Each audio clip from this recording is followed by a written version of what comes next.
boop, boop. On this episode of Video Game Bullshit, Jeff and Tristan talk about video games. Oh my. And bullshit about them. And bullshit about them. So let's go over this episode.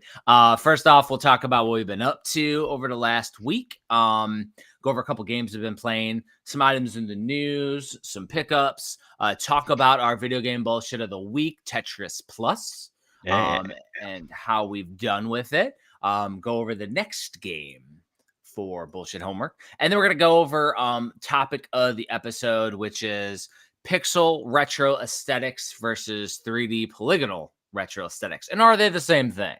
That's an interesting one. Mm-hmm. And outside of that, we'll see where the bullshit river goes. Yep. Are you ready, Tristan? Oh, I was born ready. We bust open the chat just in case anybody pops their head in. And let's go. Welcome to episode 141 of Video Game Bullshit. 141, Tristan. 141. We're talking Tetris Plus and some retro themed aesthetics. So first of all, what have you been up to? What is going on, Tristan? So I don't know if you watched any of the news in the last couple of days, but we had quite a weather event here in Nebraska. No. You did not see. Okay, No, so it was in the top 20 tornadoes in U.S. history. Really? Yeah. It was a big one. Gee. And there was a lot of destruction.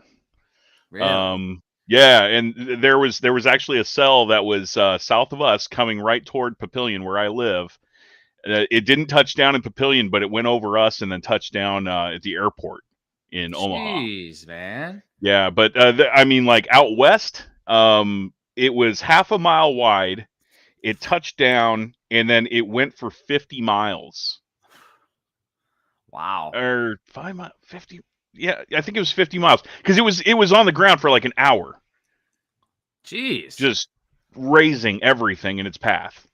Freaking tornadoes, man. Midwest. Yeah. Craziness. Scary stuff, man. So we were in the basement, and we had the cats and in the bathroom down here, and just Well, I'm glad praying that it didn't safe. Hit us. I'm glad that you're safe. Like, heck yeah. A NOS sign didn't fall off the wall over there. So no, it's all safe. Dude, that's wild though. Yeah. I mean, out here it's just 80 degrees every day. No tornadoes out there? I'm so surprised. I mean, now you get crazy tsunamis and shit. So well, yeah, and you guys are in the ring of fire, so like there's earthquake potential out there. Earthquake potential, volcanoes. You know. But I mean, I have like 1 month left on island. Mm-hmm. 1 month my house will be packed up and we fly out on the 3rd of June. But like considering it's the end of April right now, like about a month. Crazy. And I'll be doing some traveling. I think we had talked about it. I'm going to be doing some vlogging, including our buddy Todd when I'm in Phoenix doing the one chip challenge. Love Todd right here. Toddler's going to be doing his give him his little binky after he eats that. Oh my gosh, dude! I can't wait to see his reaction. Well, that's my main thing is like I'm gonna vlog it. I'm gonna do some fun little mini videos, and maybe we'll get it edited or something and make it look cool. And have a little fun thing for the channel. I don't know.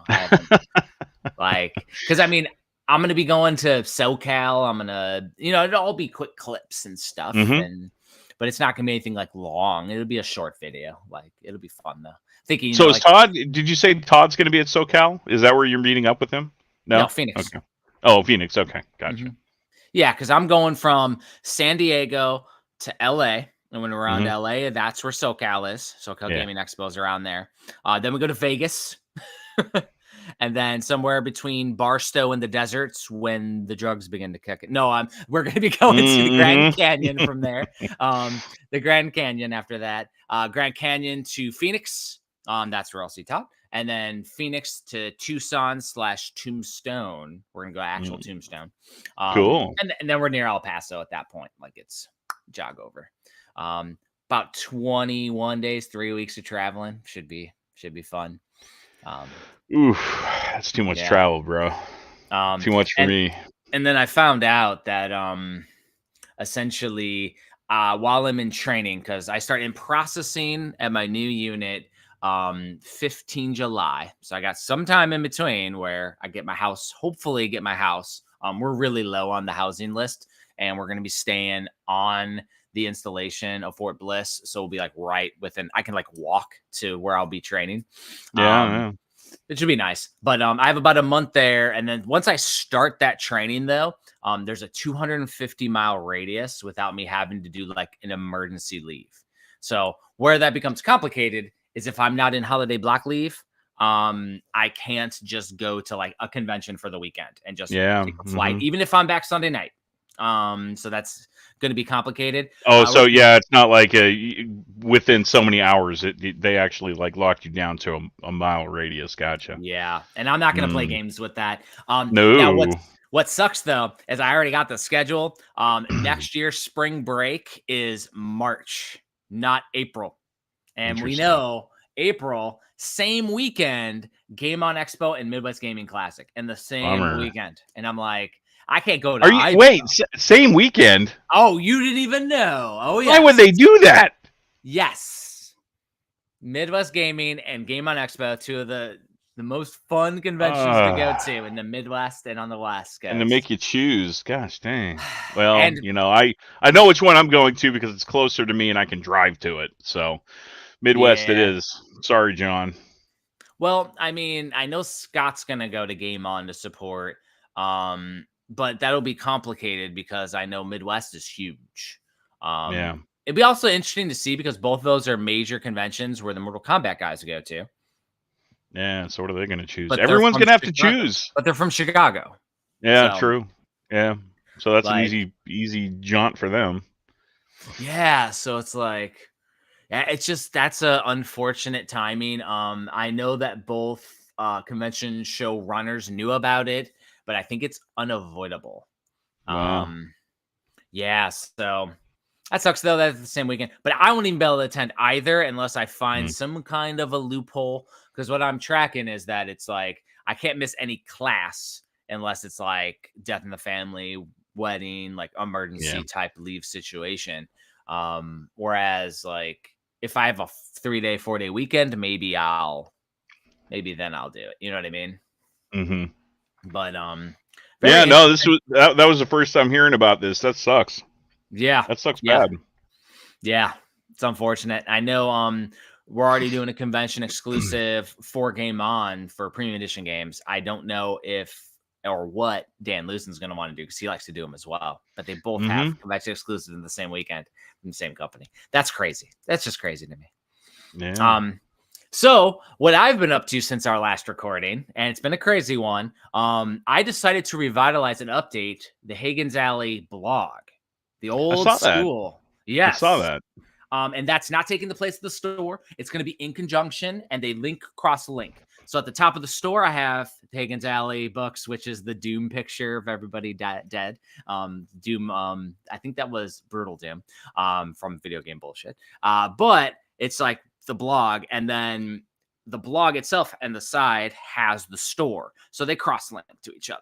Gotcha. The blog was a fun way for me to kind of categorize my ideas. And the main thing was, number one, updating everything to show all the crazy shit that's gone on in the last 6 to 7 years. It is nuts. It's been that long since you updated that blog? Dang, dude. Yeah. It's been since 2017. Wow. Hey, better late than never, dude. Now, I was updating like the Switch Mania Playcast on there, and just that's all I was doing was putting that up there while I was doing books. But I want to update. So I've already created a section for premium edition games. Right now, it just has all the games that we've released for Switch. I have PlayStation 4 and NES. And I didn't put PS5 yet because it's one game. And I didn't put Jim and Dale 1 and 2 yet at the bottom. The one thing is, and this is just like, is it interesting to categorize and do it, because I know premium is in the process of revamping the website just to make it more user friendly just for sales. Which removes all the interesting historical artifacts that I was doing when I was running it. So I'm wondering, do I do all the variants? Do I do all the crazy shit? Do I create? Because right now it just has the game. I didn't even put like a synopsis about it. I didn't put a release date. I didn't put any information behind it. But do I like create a new page on each one, do a pop-out page, put the artwork pieces and who the artwork's from? I think some of that stuff, because the key is with this blog, Tristan, is it can be a feeder into a future book. And I do plan on doing a premium edition games book. Well, so I'll actually save you some trouble there and some time. I'm actually in the process of updating our company slide deck. Nice. Which is a lot of the same stuff. So we'd be duplicating effort if we both did that. So what I end up doing, I'll just give to you and you can upload if you want. Cool. Yeah. And I'll check it for accuracy too, based on what we've No, that's perfect. Yeah. But I'm also thinking, like, I don't think a lot of that would make sense for a slide deck, but would be interesting for a hardcover book, because like going into depth on in-depth stuff. Sure. Yeah. Because slide deck's kind of surface level and I don't know how in-depth I want to go, because the other thing is I need to update season 5 and 6 of Video Game Bullshit, including the transition on there, because right now it only has 1 through 4 on the blog. I already went through and I fixed broken links on my top 10s and broken links on the Zelda games. Like a lot of shit was broken, man. But one of the top pages, if you typed in NES Homebrew, was my page for the longest time. My top 20 NES Homebrew games of all time was one of the top ones forever. So I'm going to probably revitalize that. And the other piece was I have done indie reviews for many, many years, indie game reviews.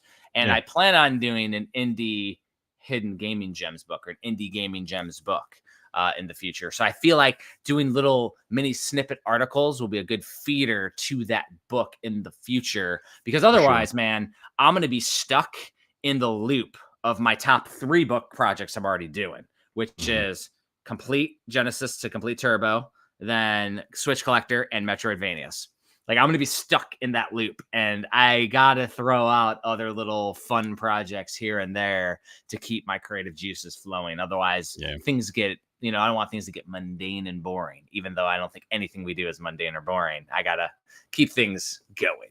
The other thing that I created on there, and it's under the About section, because there's a bunch of menus. Under the About section is Featured On.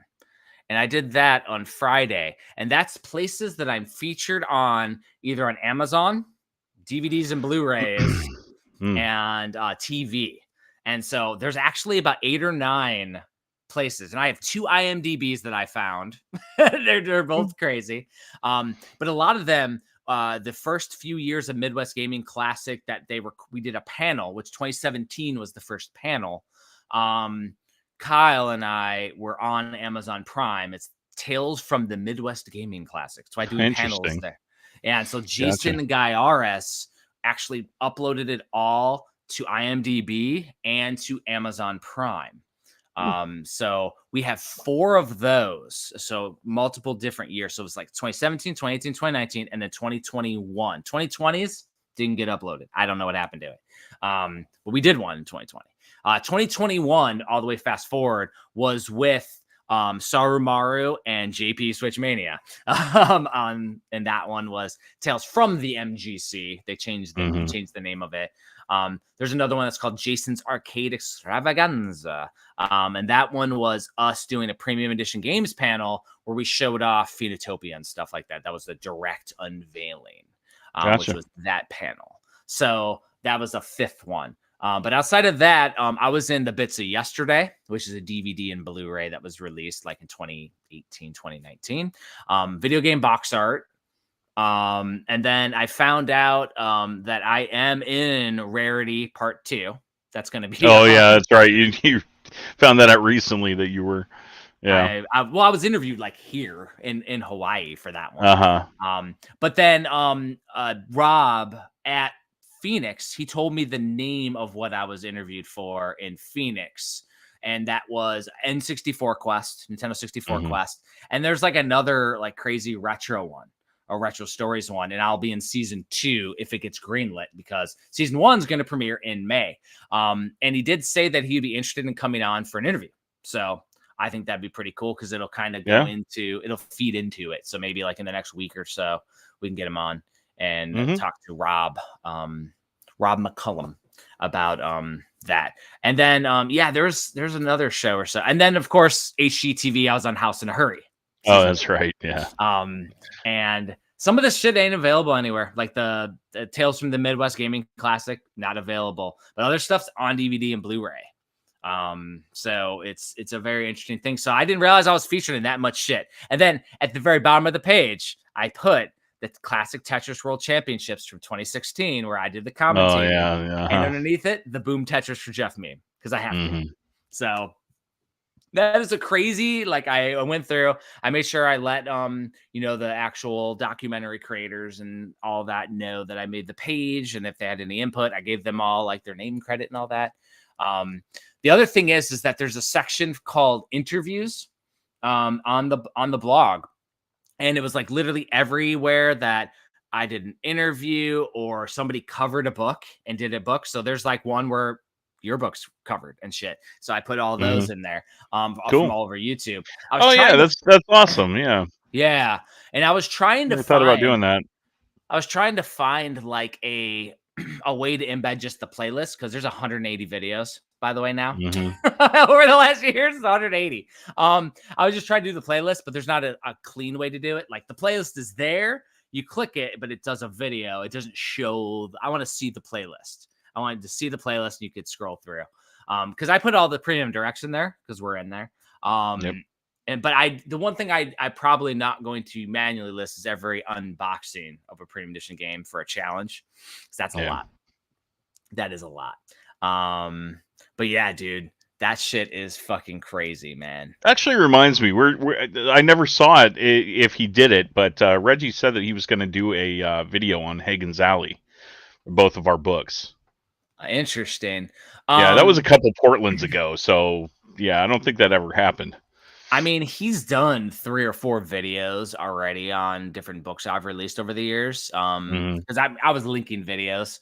My last videos that I had was my complete SNES Definitive Edition. So I had to do a couple updates. I think I got up to Switch Collector Volume 1 now. So I got up to before 2020. That's where I'm at right now. And so... yeah, so the website is a work in progress. I'm going to continually update things. I'm going to update and put all the Switch Mania Playcast episodes up there. I mean, the reason why the Switch Mania Playcast isn't happening is because we're picked up video game bullshit in tribute to Kyle. I mean, that's why we're here. Yeah. Video game bullshit has taken the place.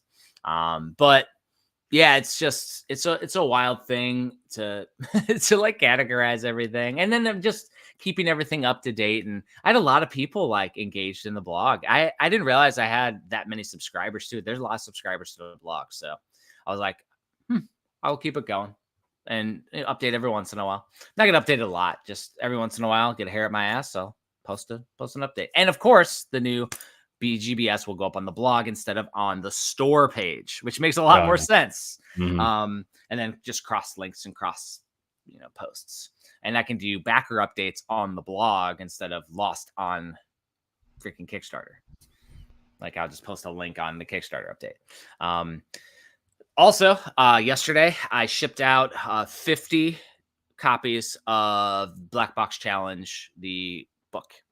Oh, nice. Very cool. So I shipped out 50 of them, including sent you one too, Tristan. Awesome. Thank you. Yeah. I appreciate that. And then I got a bunch of more people that emailed me since last night that finally gave me updated addresses. So I'm going to add those to it as well. And I did the challenge patches for the last 2-3 months for premium. So I mailed out all those, which is ironic because 6 of them is Guinevere, which is Scott on our team's daughter, who's been playing. Oh, nice. She beat 6 challenges. Dang. So we got a high schooler that's taking out a lot of our freaking hardcore gamers right now. She's in high school, man. It's wild. She's apparently working on Phoenotopia next. So, nice. Let's see. So yeah, I updated the blog. I actually noticed Jesse's in the chat saying he's Oh, almost finished with updating all the Switch carts and cataloging. I actually went through because my landlord was showing up the house again today. I went through and grabbed all my Switch cartridges and put them back in alphabetically in my game cases. So they're all back and filled. And then I realized how many damn games I have over here. I have a lot of games. I almost need to do like a mini video, a little Twitter sized video or something on the Twitter. And even just to show off the Japanese ones. Like it's freaking crazy. Jesse says he has about 1,200 US carts. That's crazy. And I've stopped collecting hardcore when I moved to Hawaii, but I still pick up interesting stuff that just looks weird and wild, stuff that I feel like might go away. Like I did buy online, I think it was the Pix in Love version of Donut Dodo because that just looks cool. I like their stuff. So I think I pre-ordered that, but like I'm doing weird and little things here and there that I've been picking up. But yeah, it's been a wild time cataloging. Plus, I'm getting ready to move, so I kind of want to.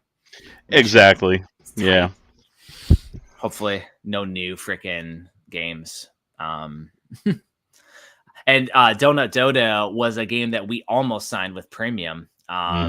I think it was that some of our team members didn't want to sign it alone.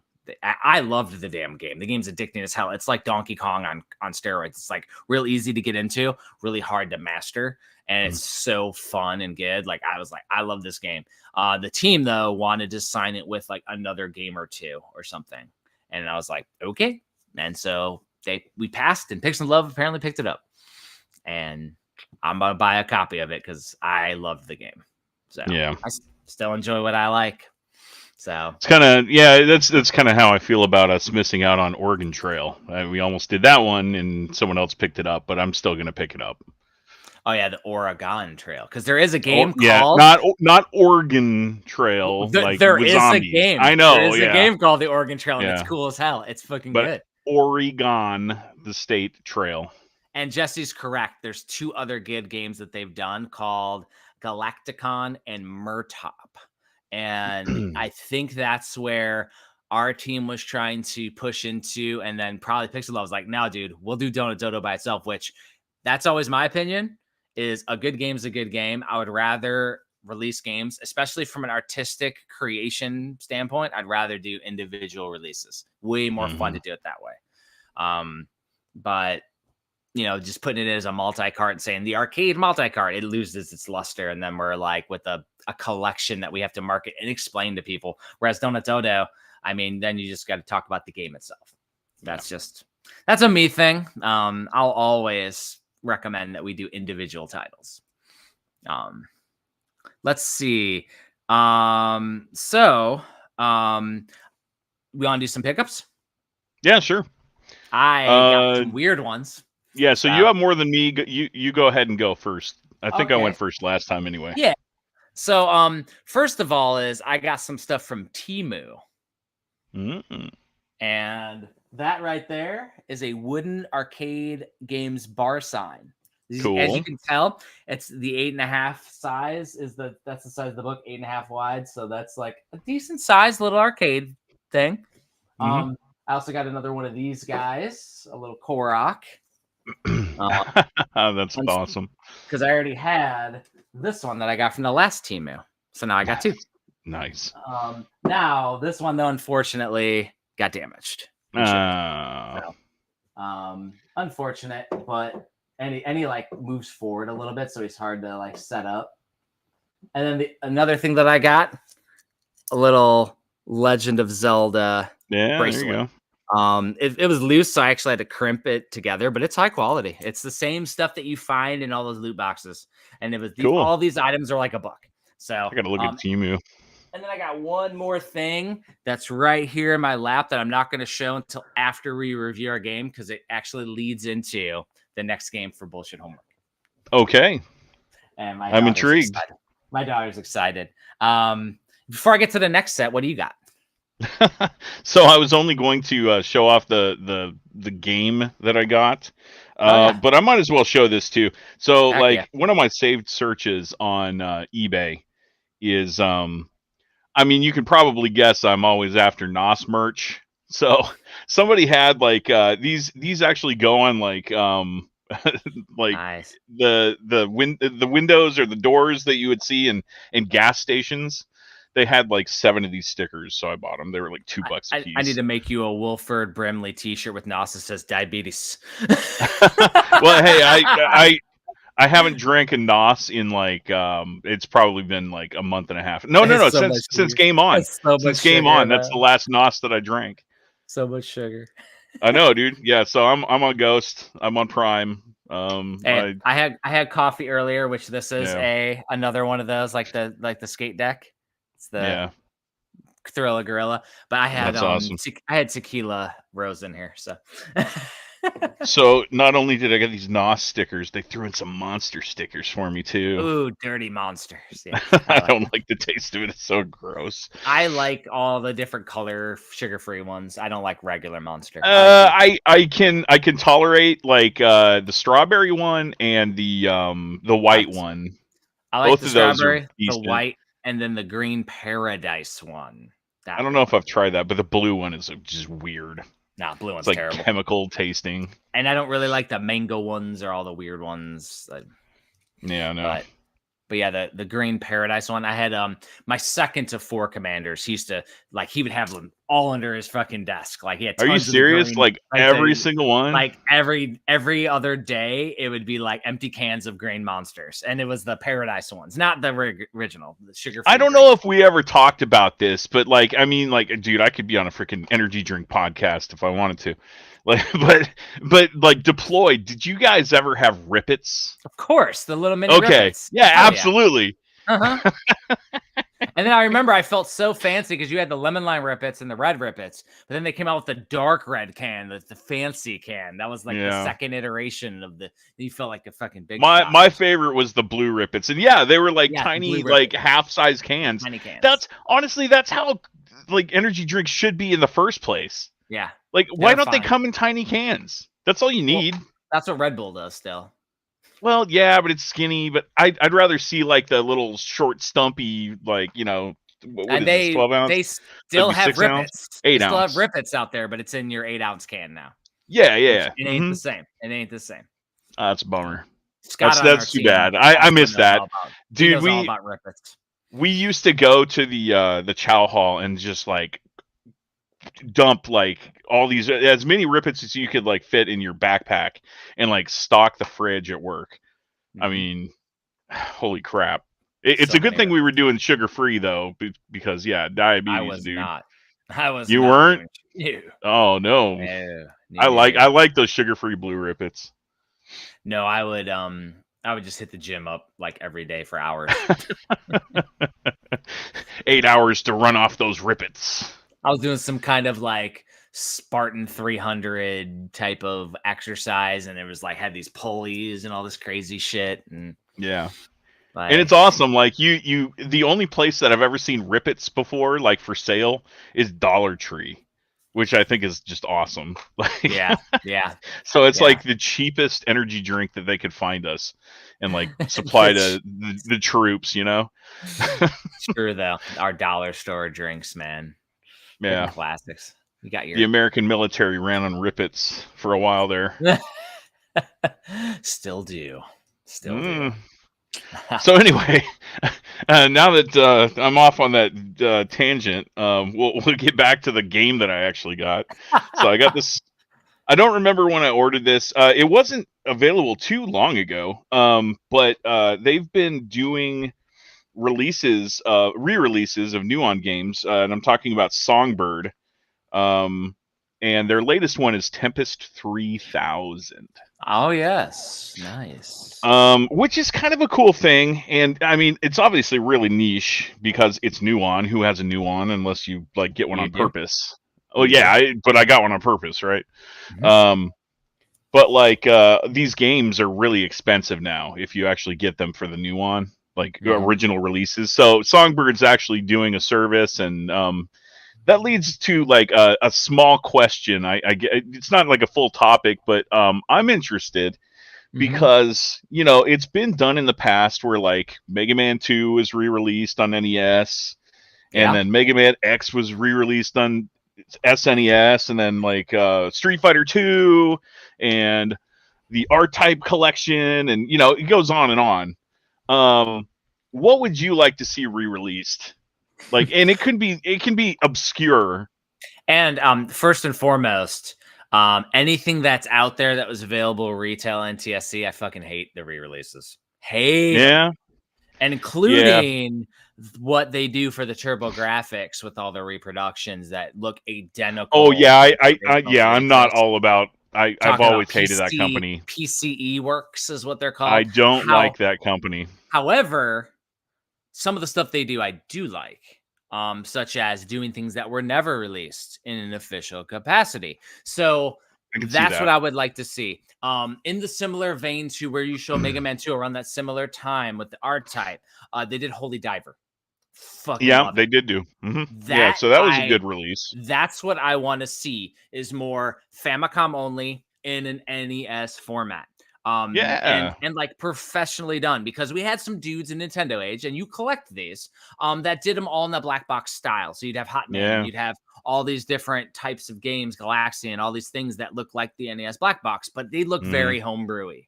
I want to see more official with the bells and whistles, kind of like your R-Type collection that you have there with like crazy shit. Get it licensed from the actual people, pay the people who own the actual IP. And let's get some cool ass releases like we would do. What we would do with it.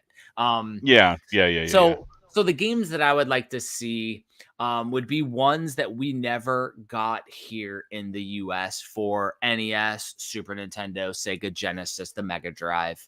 Because there's like, for example, for the Sega Mega Drive Genesis, there's this game called Dahna, DahYna or something like that. And it's a freaking side-scrolling beat 'em up game that's freaking amazing. You start off as a little girl on top of a freaking troll and beating the crap out of it. Like, it's such a good game. It's so weird.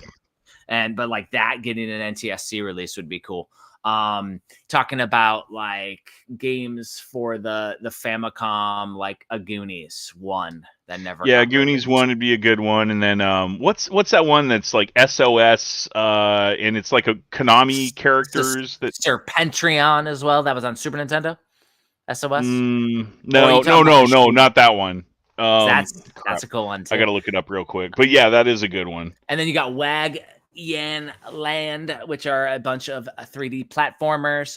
Go Akaman would be awesome to see on the Super Famicom going to Super Nintendo, because Go Akaman was Akira Toriyama's art, and with Akira Toriyama recently passing away and Sandland just coming out and being pretty fucking cool. Go Akaman getting actual Super Nintendo releases would be cool. What was the SOS game? So it was YY World. Oh, YY World, absolutely. Konami the second one has SOS in the title. But 1 and 2, hell yeah, that would be those games. Like stuff like that, getting a re-release like in NTSC would be awesome. Now it's a scope creep, man. Infinite stuff. But I would like to see stuff like that, unreleased games like that wrestling game that was found and dumped. Stuff like that, I would love to see have an official aftermarket release. So I've got an oddball one, and I don't necessarily think that it needs to be for the same platform, because it was made for just DVD players, straight up DVD players. Did you ever come across this arcade game in the arcades? Time Traveler? Absolutely. This is the only release of it. I played it at Galloping Ghost. Galloping Ghost Arcade. Nice. Very nice. That is the only release to play it on a DVD player. You just hit left and right on your thing. Oh. That's the only release it ever had for home. Outside of the arcade. I think the only game that I had like that was Dragon's Lair 1 and 2. On one of those, and it's okay, but like having something like Time Traveler would be pretty cool. Oh, it's so cheesy, dude. It's awesome. It's awesome cheesy. Yeah, I wouldn't say we'd create a company mantra around it, but no. But yeah, awesome. But yeah, I thought that would be kind of a cool like little subtopic because Yeah. like this happen. It doesn't happen all that often. Whenever like someone takes a game and like re-releases it for a really That's weird obscure as console or hell. whatever. Yeah, Freefall 3050, and they did Tempest 3000, You and know Iron Soldier 3. a good modern example of one that I like is Rondo Blood that limited run did. I think Yeah, that's cool. that was That's cool stuff. that I think needed to be done. that's the right thing. And so the thing is, and it's why you saw and you have in your collection Mega Man 2, Mega Man X, they sell. So you got to make sure you can sell enough to make it worthwhile. So if you go super niche and you create something like Konami YY World, where it's Konami IPs, that would sell. But if you're talking something obscure like half the stuff that I was mentioning, it would be a tough sell. So it wouldn't necessarily be perfect. Yeah, and I mean, and then I think about like Atari and their recent like re-releases of their like $100 collector's carts that no one wants. But think about if Nintendo did that with like Mario 1, Mario 2, Mario 3, like beloved games that are like first party Nintendo. Those would sell like gangbusters, but Nintendo doesn't care about that. Apparently, they just want to sell them digitally over and over and over again on different platforms. So, what do you think of those new tap cards online? The tap cards. Yeah, there's a whole new thing of people I don't think I know about this. These tap cards, and essentially you can with proximity tap just like with the television Amico. Okay, that's where my mind went. Yes, but there's somebody that I've been chatting with, and this guy has been continually posting. Let me see if I can find what they're called, because he's been working on these things like nonstop, and they look really, really cool. But like, I just don't know exactly. They're called it's not. He does like a lot of holographic cards and shit. They're called like they're like for the Mister, and they're NFC card readers. And so essentially he's doing them for like Super Famicom. Yeah, And these are cards that also have a chip that you can put into a chip reader as well. They're called tap 2 cards is what they're called. Tap 2. Okay. And you can literally make them for anything. So like he has a whole where he designed like NES. Wow. NES games. And so he literally designed them for like every console and even like arcade games. That's neat. I just don't know if that needs to exist. I mean, it's literally, would it load a ROM? Yeah. I mean, it's neat.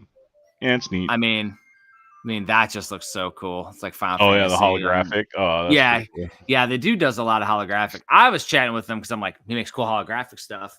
Maybe we could work with them with premium or with a book release or something to do a holographic bookmark or something. I don't know. Yeah. Like do something cool. But the tap 2 stuff, I'm not entirely like, again. It's like like you said, the Amico tried to do it or tried to say it was going to do it, but like the logistics of something like that can be replicated. Obviously, near field communication, NFC. Like with amiibos, I mean, people made cards. They just like replicated what was on the amiibo, so that can be replicated. So unless it's serialized and online, well, then my thing is, and this is where my brain gets going, can it be serialized to a code? Because if it could be serialized to a code, then you add it to a code such as a Steam code, and then we can do physical Steam releases. Yeah. And then I mean, instead of having a disc or a Switch cartridge, we have a Tap 2 cartridge that you can load into a Tap 2 reader or tap onto it, and it literally loads into Steam. Yeah. That'd be cool. That's kind of where my brain goes. And I'm like, if we do that, I would sign games and we do physical releases of Steam games. Like, that'd be cool. So that's where my brain goes with it. If it's possible, I just don't know if that is what it's designed for. I don't know. Yeah, but that's what would have to happen if you did it. Well, if you wanted to make it commercially viable anyway. Exactly. It has to be controlled to where it's a one-time use. Now, after you use it once, it's just a piece of plastic. It's a collectible at that point because you can never use it again. It's the same. Well, yeah, it'd code be on married to your console or whatever, or Well, your Steam account. That code is used. So Yeah, it's a exactly. code Yeah, used. yeah, just like Steam, the code's used. Yeah, it means it can't be reused. No, maybe yeah. you could So it'd be re-download just like it's a gimmick. physical. It's a gimmick representation of your code at that point. I mean, isn't that what all games are right now? I mean, honestly, yeah. If you think about like, there were a couple releases like Marvel vs. Capcom 2 on PS3. It was a code that came in the case, box. so it's the same thing. Exactly. So is that, and it does. If it's not too dissimilar to Code in Box, maybe it's not as interesting. I don't know. Not. Who knows? Brain's thinking with it. That would be the only way that I could think would make it interesting. I mean, the other option is you put a exe file on it or something. It's executable. But I don't know. Then it could be shared. Then it could be shared by people and it's online. So yeah. So the other stuff that I got in though, Tristan, was from you.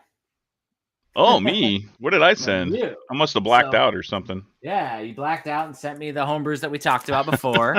So we got the Diabetes, Wolf from Brindley drinking his NOS. Yes. This is the NOS game from the Retro Room. And then Full Quiet and Special edition. Jacket, the NES games, which is awesome.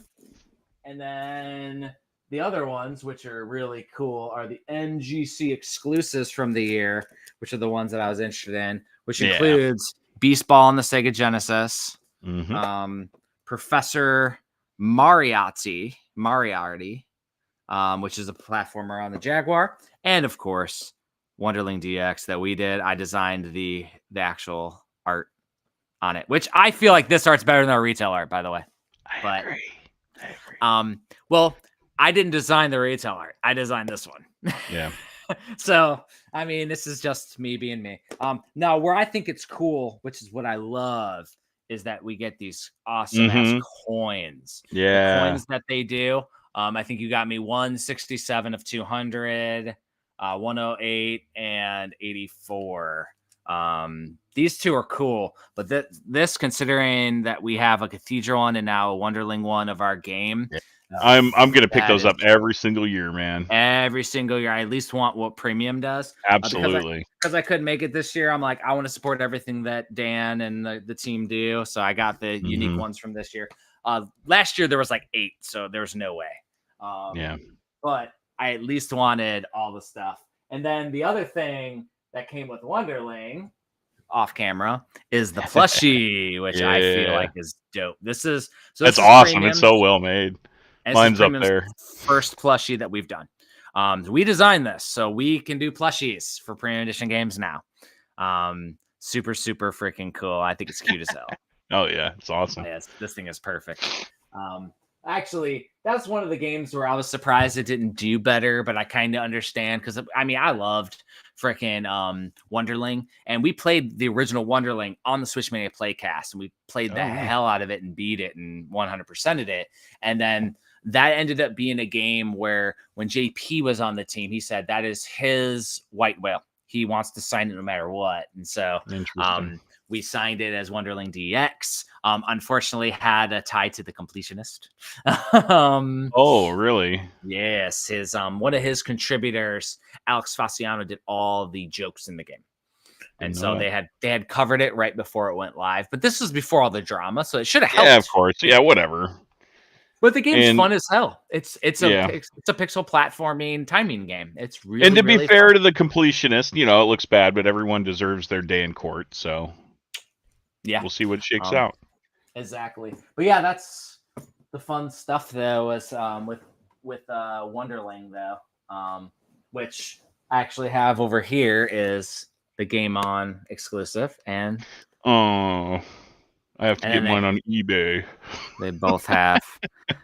This one isn't as interesting. I would have done some art and some logo or something. So I know. That's it.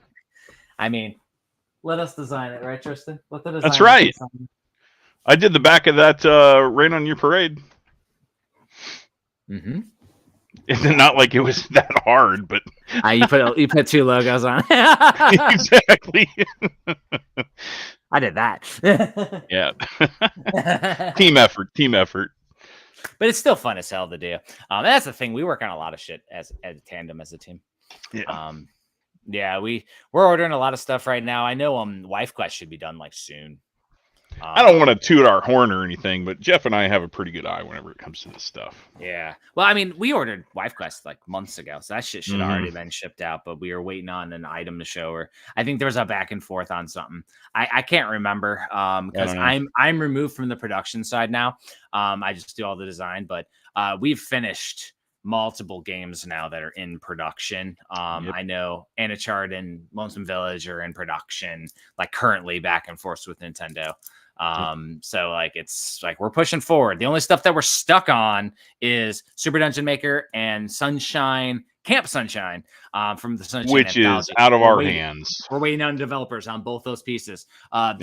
Was it Super Dungeon Maker? Nintendo in their physical lot check noticed that if you did not have the internet on when you put the cartridge in, that it wouldn't let you download any created games. So they made sure they rejected it and said that you have to put in a reconnect button into the game to reconnect the internet. So that way you can, so they had to do that. So they had to reprogram some stuff. And then I think they're just waiting to get the final build for Camp Sunshine. So that way they can get that lot check done and then I can add it to the multi-application card. Cause literally it's just waiting because Sunshine Manor's been done.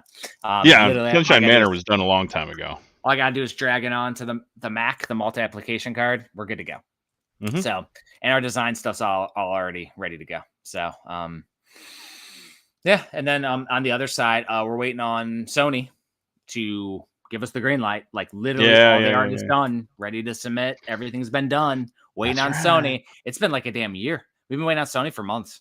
Like the back and forth with Sony has been crazy. And again, not us. Like we did all the design work, but all the stuff ready. What's good though is we'll figure this out with Sony, and everything else won't be this long. No, going forward. Well, the interesting thing is that we were going to do like all metal with a slipcase over a steelbook, and we had changed it to doing the case and steelbook next to each other, and then doing our premium edition games slipcase with a PlayStation case and steelbook in the actual slipcase. So it's premium style. So it matches everything else that we do, which is awesome. That is the one change that we decided to upgrade everyone to automatically, which means that we do have one more piece of design that we have to like create, or that we had to create. But it's gonna look freaking amazing when we do them. Oh yeah, dude. The fact that, I mean, like, you know, getting a platinum trophy in and of itself is an achievement for a game, but to actually have a physical platinum trophy, that's genius. Whoever thought of doing that for the patches. I don't know who thought of that, but the thing that's crazy with that is when I decided that, I didn't realize how hard our first game is.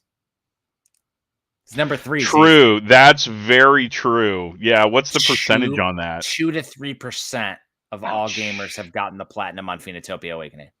Well, you're really going to want it, I guess. Good luck. Good luck. It's going to be a rare patch. Yeah. Rack and Ruin's like 20%.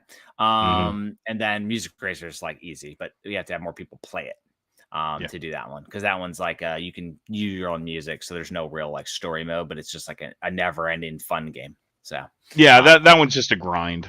Yeah, but yeah, like, so that's very interesting. The thing is though, is that's why we haven't done a series 2 of PlayStation, because we're waiting to get the games out. Yeah, we got to get it done first. I'm waiting on Sony though. I can't believe we were waiting on Sony that long. That's freaking crazy. Yeah, what can you do, dude? It's nuts. So there was something in the news, and it was a very interesting thing. Have you been following the classic Tetris scene and seeing what had happened within the last week? Well, I mean, you know, the last thing that I heard about it is, of course, Blue Scooty. It's way crazier than that. Breaking the game, getting to the kill screen. So, but I haven't seen.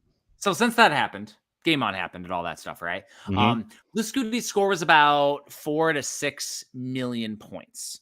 At that point, they realized that what Blue Scooty did can be avoided, and it can be done earlier. So, like Fractal, who was the Tetris world champion from Portland last year, and Yeah. a bunch of guys are still going back and forth. And they can get the kill screen 2 stages earlier if they do a single line clear. It breaks the game. However, if you get a double line clear, it keeps going. So then you got to teach the world. so you can get all the way past that. So the goal was somebody put up a bounty to get, because Blue Scooty's score was like 6 million points. Somebody came back behind him and got 8 million points. There was a documentary on it, and this was like a few weeks back, and I think we might have talked about it a little bit on here. So there was a bounty put up for a couple $1,000s, which they raised on streams, to get the first 10 million point game. However, shit got crazy. So they realized, number one, that the original Tetris cartridge and the hacked cartridge that allows the score to keep going up that they use for all the championships are two entirely different games when you get up to that level. Oh no. So, the original one versus the new one have different points where things start to get crazy. So, that whole kill thing happens in both. But when you get to a certain point, the game starts to do this like lag of different levels. Because once you get to a certain level, you don't have the standard colors, and you get these like the color changes every level, and it's a random speck of Nintendo color. So there's certain death levels that are like there's black fucking blocks with a white outline and shit, and they're called dusk. And then you got these ones that are straight green. So they did the math, and they said that the dusk one there's this algorithmic thing where you have so many lines that you clear to get to the next level, right? Was it 10 to 20 lines, right? Well, there's a certain glitch, and you have to do a 810 line clear to get to the next level on one of them. 810 lines. My gosh. Now, imagine that they're at level 150s and they're getting 8 million points. So this guy, this one 15-year-old kid who started when he was 11, started to learn the finger roll tap and everything, started using a glove. He, in the span of the last week, not only broke the world record, he doubled it. So he got over 16 million points. And he did that on the hacked version of the cartridge, which just changed the score. But they realized that the algorithmic variances, because they changed some of the code, changed that at a different level. So instead of being on the dusk level where you can see the black stuff, which he could see better, it went to the green level, which is all green. It's really hard to fucking see. He got about a 10th of the way through. So that means he got about 80 levels into that one stage at level, I think it's like 190 to 200. Absolutely ridiculous. When he died. When he died. So he still had another but because people were going back and forth with controversy, he played the original NES Tetris and broke all the world records on that. And then he got the highest line clear. He got all the things. And so it's on dusk in the original one. It's on green on the new one. But the goal is apparently Nirvana is level 255, which should break everything. Oh, now there's a bounty on that, I'm sure. I mean, I'm assuming that's going to be the next thing. And I feel like there's a few of them that could probably get there, like Fractal and Blue Scooty. Dude, talk about Nirvana. You've got to be like, dude, the kid laser focused for how long does that even take? Like, no, it was ridiculous. So I want to get the kid's name right because I was watching it earlier. It is a 15-year-old, and he it was on A Game Scouts. I can't freaking view this right now. But it is freaking wild. So essentially, Alex T is the player. Now he was on Twitch talking shit while he was doing the original levels. Like he was sitting there just rolling stuff past the hundreds, like just going and like talking, and talking and looking. He's like playing with one hand, like the contracts. Like he's playing Tetris at professional levels with one freaking hand. And like this documentary that they did on it, which was literally just a guy, A Game Scout, which I know him. I've seen him at a bunch of the Tetris tournaments. He's a cool dude. And it's really well done. It's 40-minute video though, but it is an engaging 40-minute video. But this kid, Alex T, he's unreal and he's freaking ridiculous. Like the dude is going to break every single thing. Now, Blue Scooty was the first one to find a kill screen, but you can get past the kill screen, what does that mean? It's not done. It's not a true kill screen if you can get past it. And you can get past it predictably by doing double line clears. So the first one, which when Fractal and the other guys did it 2 levels earlier, that's only on the first line. And the level that Blue Scooty got 2 levels later, every single time you do a single clear has a 70% chance to break the game. Oh gosh. So it may not break the game. And there's certain ways that it breaks it that are unique too. There's different ways to break the game, which they have names for all this shit too. It's hilarious. But once you get past that, then you can keep playing. And it's just incredible to me that I mean, there are so many people in this community that are that good, number one. But I mean, like across all different games, across all different genres, you have these people that are dedicated to the point of breaking down the game this much. What's crazy though is the classic Tetris World Championships has been going on forever. I mean, in 2016, I did the commentating on it, and it was a bunch of people like our age playing. Freaking awesome, like at a high freaking level. A Tetris Grandmaster from Japan, Korion's freaking playing, and he's not as good at the competitive side, but he's literally breaking down the game and breaking things because he's so freaking good at doing his hyper tapping, because it was called hyper tapping real fast. Then when they started rolling later is when they started to break the game. But I argue that if I wasn't a crazy ass and the Boom Tetris for Jeff memes didn't happen, that the new generation wouldn't have found it as interesting, because that was like a 15 million view video, the one that I did. Nice.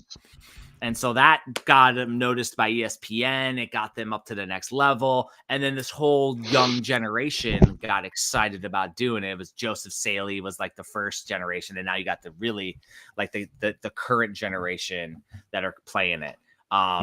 But I argue that if I didn't do that crazy shit in 2016, that this whole Tetris scene would have been fun, but way different. And I think Steve DeLuca's Goofy Foot controller, which we have him on our intros for VGBS, I feel like that helped revolutionize, because the Goofy Foot way is actually what a lot of the players use. Which sick! I didn't know that. Oh yeah, because he used to do a Goofy Foot tournament like before with the classic Tetris, but now the actual competitors, the high level ones, use his because it's actually easier when you're rolling backward. It actually makes sense in your brain because you're actually going the right way. And I was like, that's freaking genius, because you didn't think that they would be playing it upside down, but when they are, having your Goofy Foot backward makes sense.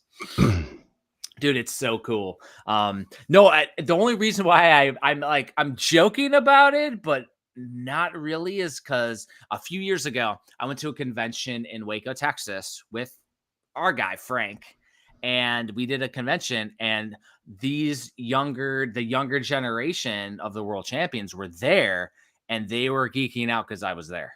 They realized I was the Boom Tetris for Jeff Peacemint Places guy, and none of them knew that I was having an allergic reaction to wheat, that I couldn't breathe, but you know. But I said some crazy shit, and I said neck and neck 100 times, and they're showing necks. It was funny as hell. And somebody memed it, and it was funny, and it's cool, and I will happily take that as a claim to fame. But like that whole thing of where they're at now, though, is freaking unreal, because you got to realize, if you ever watched Ecstasy of Order, the kill screen, the top that you could ever do was level 29. You're talking they're at level 200. They're playing for hours. They're just like, yeah, it's incredible. And to not, I mean, you know, like it's random pieces. They have to think on the fly the entire time, and they don't have really hardly any time to even think about it. So they're really on a next level. Well, and apparently they've broken it down to the first like 100 so levels or whatever. It actually is algorithmic based, so they can predict it. Yeah. But once you get to that glitch colors, then it's truly random, and you can't predict it anymore. The other thing that's crazy is it's not just this Alex T that's like legendary with them, but Fractal, who was the champion, used a version of the game that started you on the 810. I think it's 810. I could be wrong, but the 810 line clear level and actually beat it. Just the 810 clear. Wow. So, but you have to get to there. And Alex T's the only one who's gotten to it. But it's just crazy that he was doing that shit while he's like he did one on a group call when he actually set all the world records. Yeah, I mean, I watch games done quick sometimes, and the Tetris block has always been really fascinating to me, especially the guys. I can't remember the guy's name, but yeah, if you look it up on YouTube, you'll find it right away. Tetris the Grandmaster 3, Terror Instinct. There's only a handful of Grandmasters in the world in that game, and this guy did it. He didn't get Grandmaster rank, but he got the highest rank that was possible. You have to get that highest rank that's possible, like 4 out of 7 times or something like that, and then you get Grandmaster. But obviously he was just doing it once on stream. But he's sitting there just chatting and explaining the game while he's just dominating it. And there's one thing that he says while he plays it that I'll never forget. He's like, this is too slow for me right now. I'm waiting for it to get fast enough where I can impose my will on the game. It's just an awesome line. And then finally it gets fast enough. He's like, okay, guys, it's getting to the point where I can't talk anymore, so I'm just going to be quiet. So he gets there and concentrates. Same thing happened to Alex T. Eventually he stopped paying. So he didn't know when he broke 10 million. And he actually got 12 million by the time he realized, oh yeah, I had to have beaten it by now. But if someone 15. hasn't seen my daughter's that's crazy. But if you haven't seen the end of Terror Instinct and the Grandmaster playing it, it actually, you have to play through the credits. And when the credits roll, the pieces are invisible when they drop and settle. So you have to play invisible Tetris through the credits in order to beat it. Yeah, Unreal. So the guy in 2016, Corian, that I mentioned, he's a Grandmaster. Yeah. And because they had a Grandmaster tournament that year too. Gotcha. But he in the actual NES classic Tetris that they play the World Championships with, he only got to the semifinals. But that dude was so nervous playing live. It's a different level playing live in a competition like that. And they start at a certain level, they max out, cap out at a different level, and to keep it competitive flowing, because it's different in tournament mode versus just people setting world records. I feel like we're gonna see it though, probably in the next couple months. We're gonna see these kids crush every known possible record. Yeah, it is wild. I think they mentioned 10 people got past level 100. Yeah, 0. And that's pure NES Tetris. That's that's why it's used for the World Championships. It's pure Tetris. That's the baseline Tetris. That so is the Tetris that Tetris the Grandmaster is, they consider that Sega style Tetris. Yep. And there was only ever one home release for it, and it was for the Japanese Xbox 360. Tetris the Grandmaster Ace. So if you can get your hands on a Japanese 360 and a copy of that game, you'll see what I'm talking about. Or if you have if you're in Portland, I know they have that arcade cabinet at Ground Control. Oh yeah. But those arcade cabinets are out there, and if you ever have the chance to play Tetris the Grandmaster, you'll know what I'm talking about. It's insane. So before we get to any other news, we are probably at the perfect freaking pivot transition point to talk Tetris Plus and video. Oh yeah, absolutely. Let's do it. We might have more news. We'll get to it. Yeah. So let's talk Tetris Plus. I'm gonna let you lay the wallpaper with Tetris Plus because you're the Tetris guy, Tristan. Yeah, so my experiences. I love Tetris, and I've always loved Tetris, and I love different versions of Tetris, except for Tetris 2 on NES. I really didn't like that one, or Tetris Bombless. They have a ton of gimmicks, but the best gimmick I've ever seen in a Tetris game is Tetris Plus, It's on the Game Boy. It's on the Sega Saturn. It's on the PS1, and it's in the arcade. And then Tetris Plus 2 is in the arcade, and then had a random re-release on one of those at games Legends like trash hell standalones. Yeah. It's just the weirdest thing ever. I need to get that just to see how it plays, but you do need to get it. You're a big fan of it. You have to get it. But the gimmick in Tetris Plus is that the story is that you're this archaeologist, and you stumble onto this dig site. You're in ancient Egypt or whatever, and then you stumble into this tomb.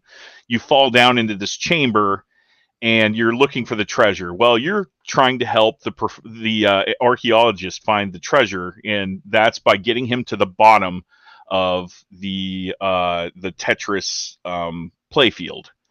So you have to make a path for him to get down below, and he's walking along the thing and climbing up blocks the entire time. If you put a block on top of him, he'll climb up, and the entire time there's a ceiling of spikes coming down slowly. So it's a race to the bottom, and there's several stages. It's all puzzle based, so it's not like you start with the same pattern of blocks every time. Sometimes you just need to clear one line right here, because there's 2 lines here and he's standing on top of it. So if you clear that line underneath him, then he'll just fall to the bottom. And it's all sorts of stuff like that. So every single level is different. Obviously it gets harder as you go along, but I think Tetris Plus is criminally underrated and long overdue for a reboot or a re-release or something. The Game Boy one, it plays pretty well, but one thing that I noticed about the PlayStation 1, and I didn't really remember this, and I was playing on a CRT. I'll preface this, because there was some lag that I didn't remember there being.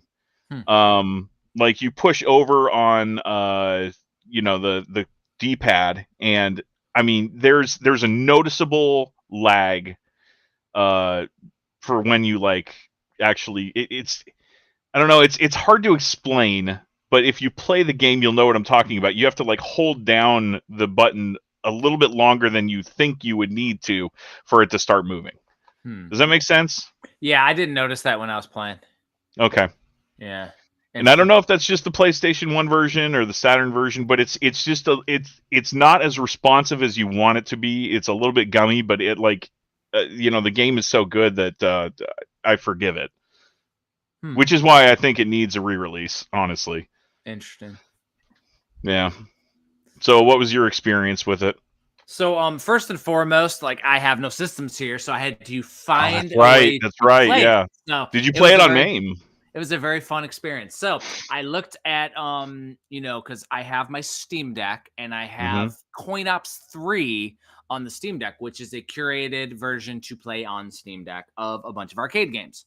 Looked on there, no Tetris Plus. And I was like, damn. Oh, no. So didn't realize it was for Game Boy, by the way. So I have to see about that one.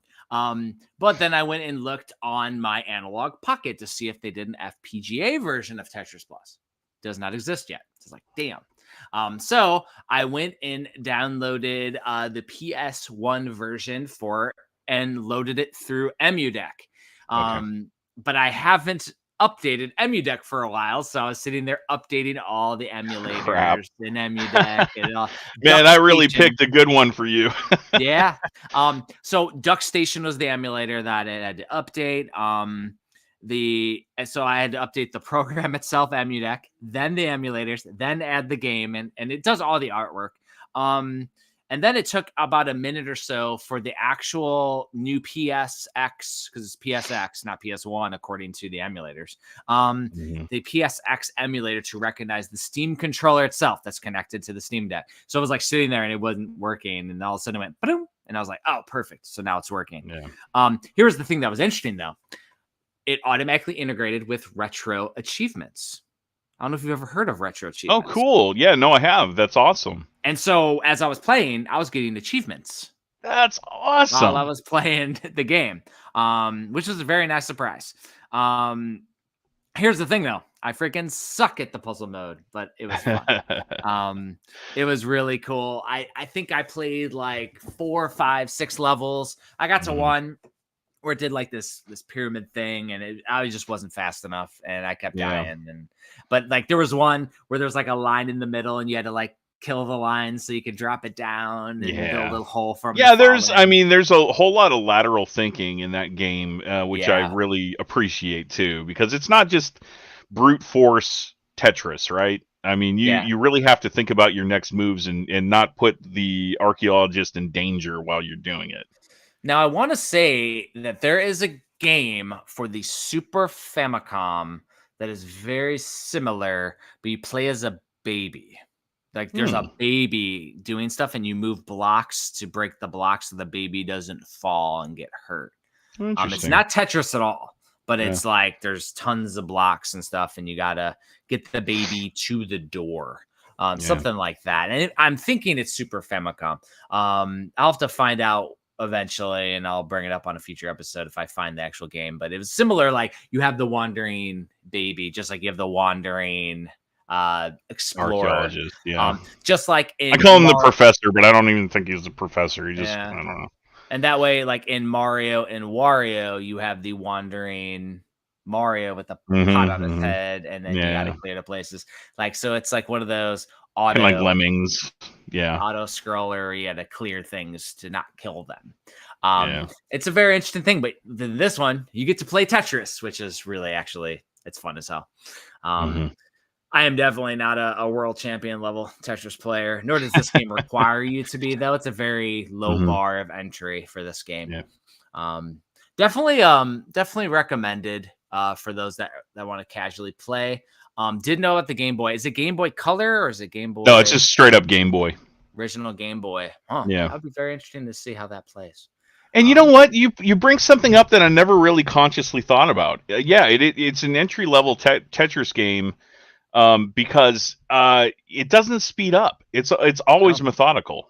Yeah. I mean, you're racing against the spikes, yes, but that's it. Like it doesn't speed up the rate of which the blocks are falling ever. The gravity is always the same. And I want to say it's not random too. It's a curated, predictive pieces that come down. Yes, I believe so. That way you can plan how you actually clear the level every time. Yeah, because I know if you play versus mode, you guys get the exact same blocks. So I'm sure that they do that on purpose, so that way you can kind of strategize and clear out the pieces. So eventually I could probably figure out those puzzles, especially the last one that I couldn't beat. I'm sure that I'll be able to beat that.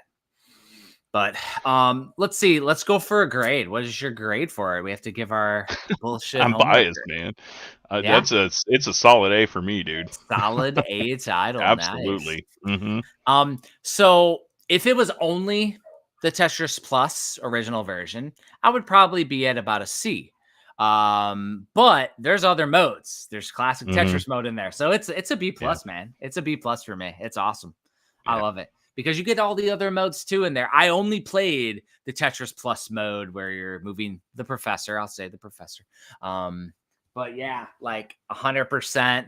I give it a B plus because you have to play Tetris too. It's fun. And the music is amazing. We haven't even mentioned that. The music is great. And I want to say, like you mentioned it, and it's like cutting. Like I definitely played Tetris Plus 2 on the arcade back in the day on my main cabinet because after I played it, I was like, I remembered part 2 so much better too. Part 2 so much better. Yeah. But yeah, dude. So next game for the podcast is a crazy one. My daughter got excited when she saw this thing from Temu I got. I don't think you have the game, but it's pretty easy to get. And it's freaking ridiculous. Have you heard of this game? What the hell is that? This is Pizza Papino. Okie dokie. The game's called Pizza Tower. Pizza Tower. It's called Pizza Tower. There's literally let me write this down so I don't forget. There's literally game theory on the lore of Pizza Tower. This game is freaking ridiculous. You're literally Pizza Papino going in a side-scrolling game like this, Tristan. Like you get to watch it on screen, like running, like side-scrolling Here's the thing, though. It's a spiritual successor to the Wario Land games. Oh, cool. Oh, yeah, I'm all in. But it's on crack. And you're like running like super fast. Like he goes, and he runs up the walls and does all the crazy. Like it's insane. This game. That's awesome. Like London was so excited when she saw this. She's like, I'm gonna punch him. That's what she said. She wants to like beat the crap out of. So this was from Temu for $1, by the way. Look at this. $1 for that? This is $1. And, like, look at this. Like that's the same size as ours. Like, man, that's nuts. Yeah. So whoever made Pizza Papino. Know that whatever Chinese distributor you use, they literally gave it to Temu. That's like awesome, this is man. a ridiculous little plushie. Yeah, so we're gonna do Pizza Tower. I think. All right. Oh yeah. So what platform is it on? It is on Steam right now for sure. I'm not sure if it's on Switch. I know Frank on our team had played it and streamed it as well. I think he streamed it on our premium streams, like Pizza Tower. I've been wanting to play it for a while. When I got this in, I'm like, oh, this is a perfect segue. Like we're gonna play some Pizza Tower. So you say it's like really fast and it's a platformer. Is it like a puzzle platformer, or what would you say? It is exactly like the Wario Land games. So you get to like run through the level, and then you hit to the end, and then you have to run all the way back to the beginning and get to the exit again.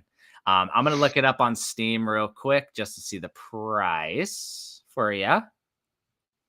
Pizza Tower is a $20 game. It's a little expensive. It is ridiculous. Yeah, like check out this game. Is freaking nuts, dude. Dude, this game is like everybody is playing it when it first came out. It is nuts. Like you're literally running and doing craziness. Like it is awesome. 100% amazing title. Let me see if it's on anything else as well. Yeah, I was gonna say I'm gonna check if it's on Switch. Let me see. It looks like it is. Yeah, it is. It is on Switch. Yeah. I'll buy it on Switch. Absolutely. How to get Pizza Tower on Switch. Apparently, it's not easy to get on Switch. I don't know. But either way, yeah, because I don't think it's on Switch yet. It says it should be on Switch. It follows a pizza chef, Peppino Spaghetti. Peppino Spaghetti, man. I mean, I literally have a plushie based on this game, which is freaking hilarious. Peppino Spaghetti. Pizza Peppino. Freaking awesome. Look at this guy. He's nuts. He has a little mustache here and everything. Dude. Yeah, his eyes are just awesome. Like psychotic. No, cracked out. So there's this whole lore that Matt Pat did on Game Theory talking about the lore of this game, and it goes super deep into like I'm definitely gonna have to check that out. Like, have you ever met Matt Pat before? I have been at conventions where he has, but no. I know. Okay, yeah, same here. Like I used to go to the Screw Attack Gaming convention, and he did a couple panels that I went to. Oh, nice. But I never did get to meet the guy. Yeah, now he's retired, and he's retired. What's the YouTube retirement community look like? Because there's a lot of them now. Yeah, like are they going to Florida, or what are they doing? He's running the 4 channels with other people doing it now, and he doesn't have to be on camera, so he gets to just focus on his family and kind of behind the scenes work on projects like we do. They're literally doing what we do now, but raking in managing 100,000 sub YouTube channels, or million sub YouTube channels, whatever they got at this point. It's crazy. I watched a couple of the new ones; they're good. Like I watched the Film Theory one on Fallout, which was cool. Yeah. So, but yeah, so we're gonna play a little Pizza Peppino Spaghetti. Pizza Tower. It's freaking cool. It's a good one, man. It is gonna be a good one. Cool. So, what topic of the episode? Well, we didn't get to like all the news. Oh yes, so let's do the news first. So I don't know if you saw, but there was a manufacturer that works on Switch accessories called MobaPad.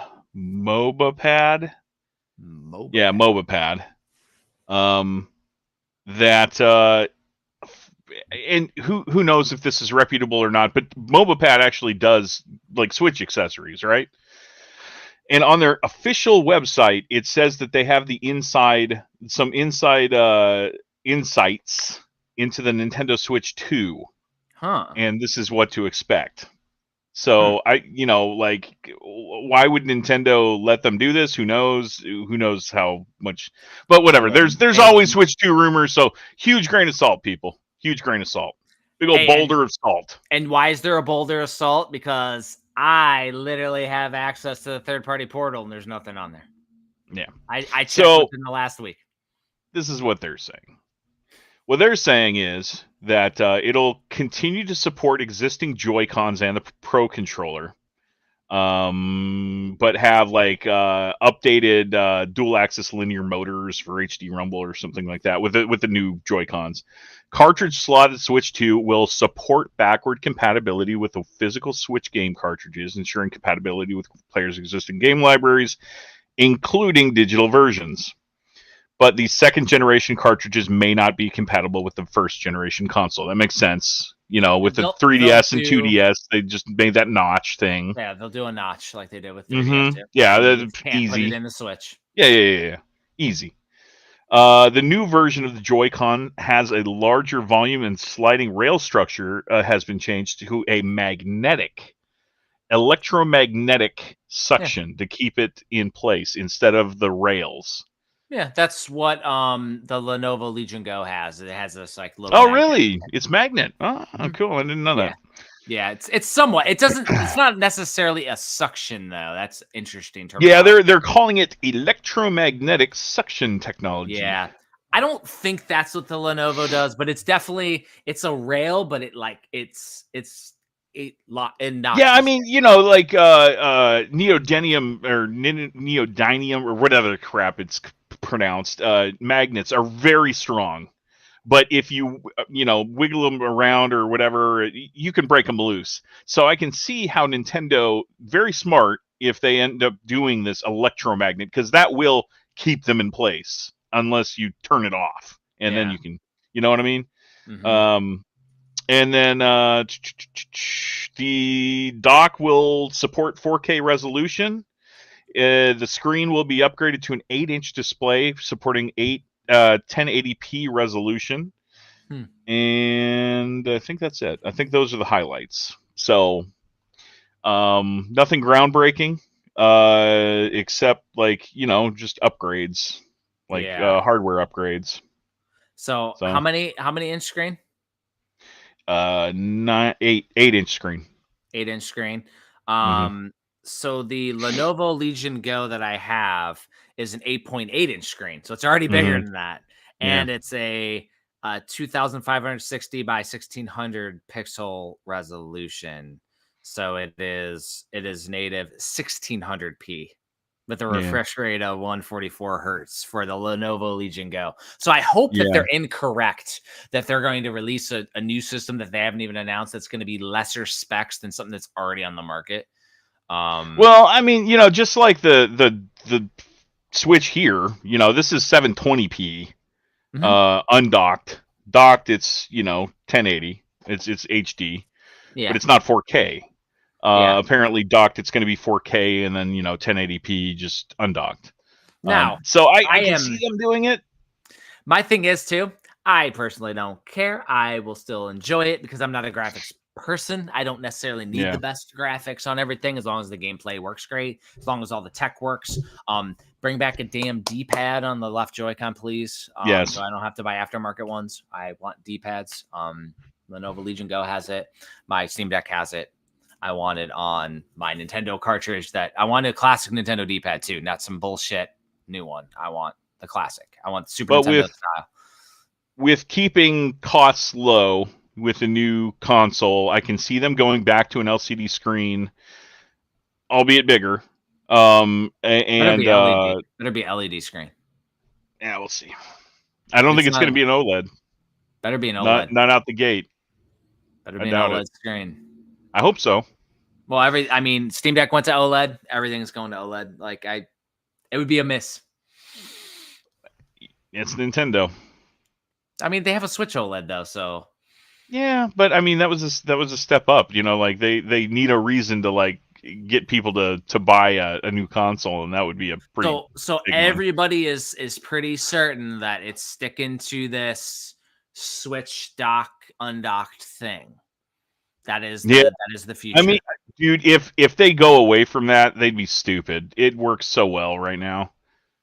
I like it. Yeah, why would they go to something that's, Just the like console can't be? again. Yeah, because they killed off their handheld, right? I mean, Yeah. there is no other handheld besides the Switch now that you can buy. What if The they Switch- had a console and the controller? So instead of there being a dock, it literally is the Switch is the controller, and they have the Switch console. And literally with cloud saves, it could just move between the two. Yeah, So I you don't don't have know. to Yeah, plug it in as a dock necessarily. It literally, you can play your Switch with it. Like, what if you can just play your Switch that you currently have yeah, with the Switch 2, and you just can't backward compatible it? yeah. Who knows? We'll see. Like, you know what I mean? I mean, Nintendo famously though, like, to play devil's advocate, they abandon their old tech. They don't want to support it. I know, and everybody is saying that they're backward compatible. They're using all the stuff, so it's like it's very interesting. It'd be like, honestly, if they can make it backward compatible, it'd be smart of them to do so, because, like, every single generation bump, there's that, like, almost a year where there's like nothing to buy for it. Yeah. So, Well, I'm just thinking from like a marketing perspective. And of course, I have no grounds on this. I'm just crazy. But I'm just thinking from a marketing perspective, you could have Switch 2 where it comes with the Switch tablet and everything and the console for your TV for 4K display, because it's going to have to put out 4K. It's going to have some power in the actual console. yeah, for sure. So that's why I'm like, okay, so Switch 2 has that. However, you could get the base model that, because you already have a Switch OLED, it's already compatible with it. So you can get the base model that's just the console that's compatible with your Switch OLED and automatically works right out of the box. You can play it in 4K on your screen with your actual Switch controller that you already have. And it adds that dual screen compatibility if it did that, because you'd have two screens. Yeah. Oh yeah. I don't know if they want to do that again after the Wii U was so successful. I'm thinking more so 3DS games getting ported. Yeah, no, I totally agree with you there. I would love to see that, and that would open up a whole nother realm for Nintendo Online. So that's where I'm like, they might be able to do the double screen type dealio, or they could have minimal things popped into that screen streaming as well. But I'm just thinking of how they could do a affordable release version, which Nintendo like bare bones. do. Yeah, and that would be bare bones. Is it would come with a normal controller and the console that you can just play on your TV, or you could use your Switch to play the classic way with cartridges and everything. I don't know. I'm thinking crazy. If there's no dock though, there'd be no reason to play the handheld. Because I mean, I know people like Barry on our premium team. He doesn't play handheld at all. He only plays on his TV. So yeah, I mean, I'm a different case because I'm sitting in front of my computer and I'm like writing manuals. So yes, of course, I need to play in undocked mode because my TV's over there in the other room. Well, and for me, it's like I have like a TV up in my bedroom. That's the analog pocket. But like our main TV has the PS5. And my wife watches TV on it, plays Grand Theft Auto. So I'm playing. She plays Grand Theft Auto? Oh, she's a mob boss, dude. She's like online? Yeah. She's awesome. Level 300 plus, dude. Most people are level 30. She's level 300. Hey, respect. She's serious on it. It's why do you think I got her signatures for her Oh yeah, that's right, you did. Yeah. She's a little badass, man. She's a little bit of a different level on GTA. She's been playing online like every day over the week. But she's doing that, so me having a handheld system is great. So like how I'm currently playing, and actually the Switch ain't part of it, is all my retros on the analog pocket, my indie games are on my Steam Deck, and then my modern stuff, which includes my PC Game Pass and my Steam games that I have from like Humble Bundle and things like that. The modern big games are on the Lenovo Legion Go, which is a giant, like my laptop, a high-powered Windows gaming PC. Now, what we just did in the spare bedroom over here is we hooked up my 8-bito keyboard that my wife bought me for Christmas and a mouse. And I have a docking station that I have, and I have the Lenovo Legion docked over there, and I can play it on the screen, but it's a shitty screen that we have right now. We don't have a 4K screen, but as soon as I get a 4K screen, I can play 4K gaming on the Lenovo. Nice. Like on stuff. So when I'm testing premium stuff, I'm playing it in my rig now. Or I just pull it off and I could lay on the couch while my wife's watching TV, playing Grand Theft Auto, and I play stuff. But that's how I do all three. Notice I haven't been powering up the Switch. I haven't played the Switch in a long time. I think it was Bomb Rush Cyberpunk or whatever it was. That was the last game that I powered on, but like I haven't went back to it. So I'm thinking we should probably do a Switch game after Pizza Tower, unless Pizza Tower's on Switch, and then maybe we both just get it for Switch and play. Well, maybe... you already have it on Steam. I don't see why you need to. No, you don't need to buy it twice. I mean, what Pizza Tower does need is a Switch physical by Premium Edition Games. But I will second that after I play it. It looks really good. It's freaking ridiculous.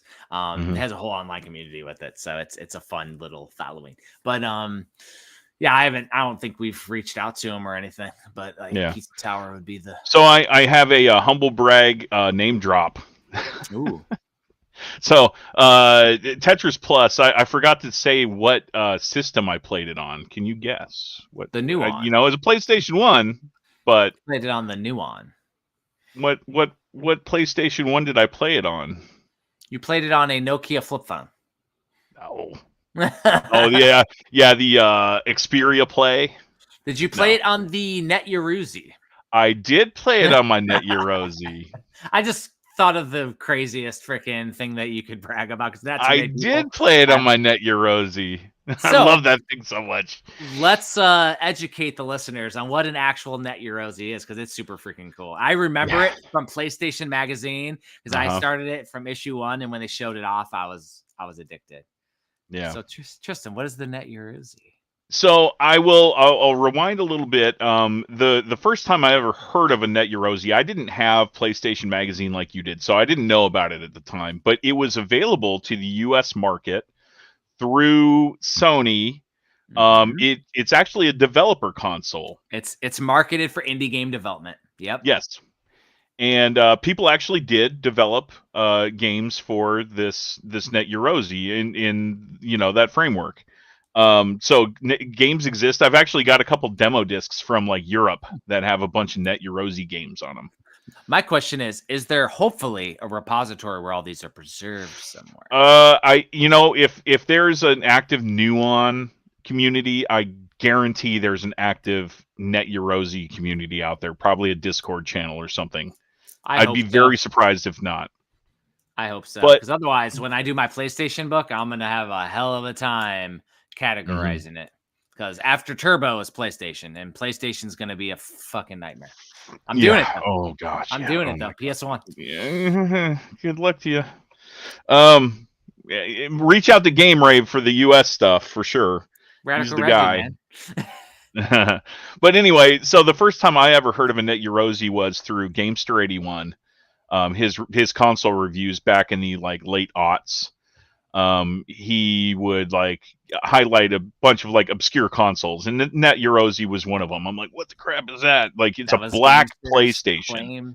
It's a matte black PlayStation.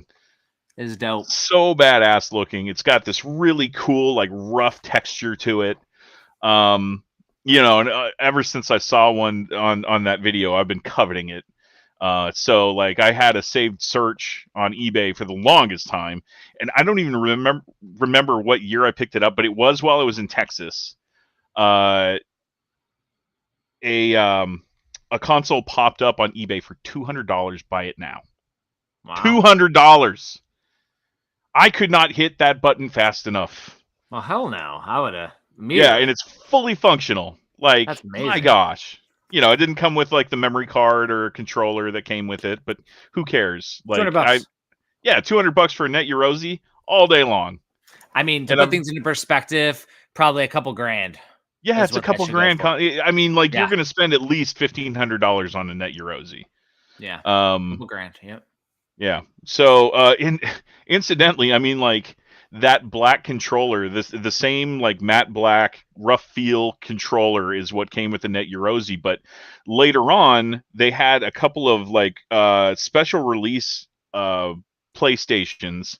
So we got a blue one here in the United States for the 10 millionth PlayStation sold, but over in Japan they got a black one, just like the Net Eurosi. They made let's see, what was it? They made 100 consoles, they made 1,000 controllers, and they made 10,000 memory cards.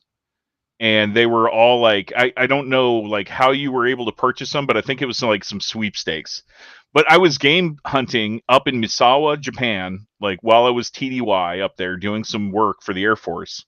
And I was in this game store and this wall of controllers like on hooks and stuff, and I see a black PlayStation controller. I'm like, what the crap is that? So I pull it off, and it's that, I thought it was a Net Eurosi controller, but you flip it over, and it's got a marking saying, 10 million console. So it was one of those 10 million controllers. Still cool. Yeah, it matches my Net Eurosi. And you bought So, it. absolutely. It was like $20. Good. Yes. Oh, I was so happy. Yeah. Successful trip. And those are just as cool. That's the thing. It's Mhm. cool as hell. So that's awesome though. Yeah. Yeah, man. So interesting, and that was an awesome rabbit hole, by the way. I had to say my Net. Yeah, I love the Net Eurosi. So I didn't talk about it, but I was actually game hunting. Yesterday we went to the Aloha Stadium swap meet again. I did a post on Twitter and Facebook. I found some tiki things, which I found like these giant wooden carvings, custom stuff, cool light, which is made out of mango wood, some really cool tiki stuff, which this isn't a tiki collecting podcast, but we could do one. Of course. Let's just roll right into it. Roll right into tiki mode. And there was a guy who did custom glazings from Maui that was there. And you got to think about, there's YouTube communities for like tiki mugs. Like this is a brand new release, and there's only a couple dozen that he made, and is literally sitting at this flea market that I got. But there was the classic, because there's like the first row. There's multiple rings in the Aloha. There's like 3 to 4 rows of rings. First row is your tchotchkes, your tourist trap stuff. But you'll find some wood carvers and other stuff there too. So we always go there. There's a guy who has pineapple, and he goes, best pineapple on island, eat it now. And he's like, go get your wife, she's going to steal it. And she like, go get her.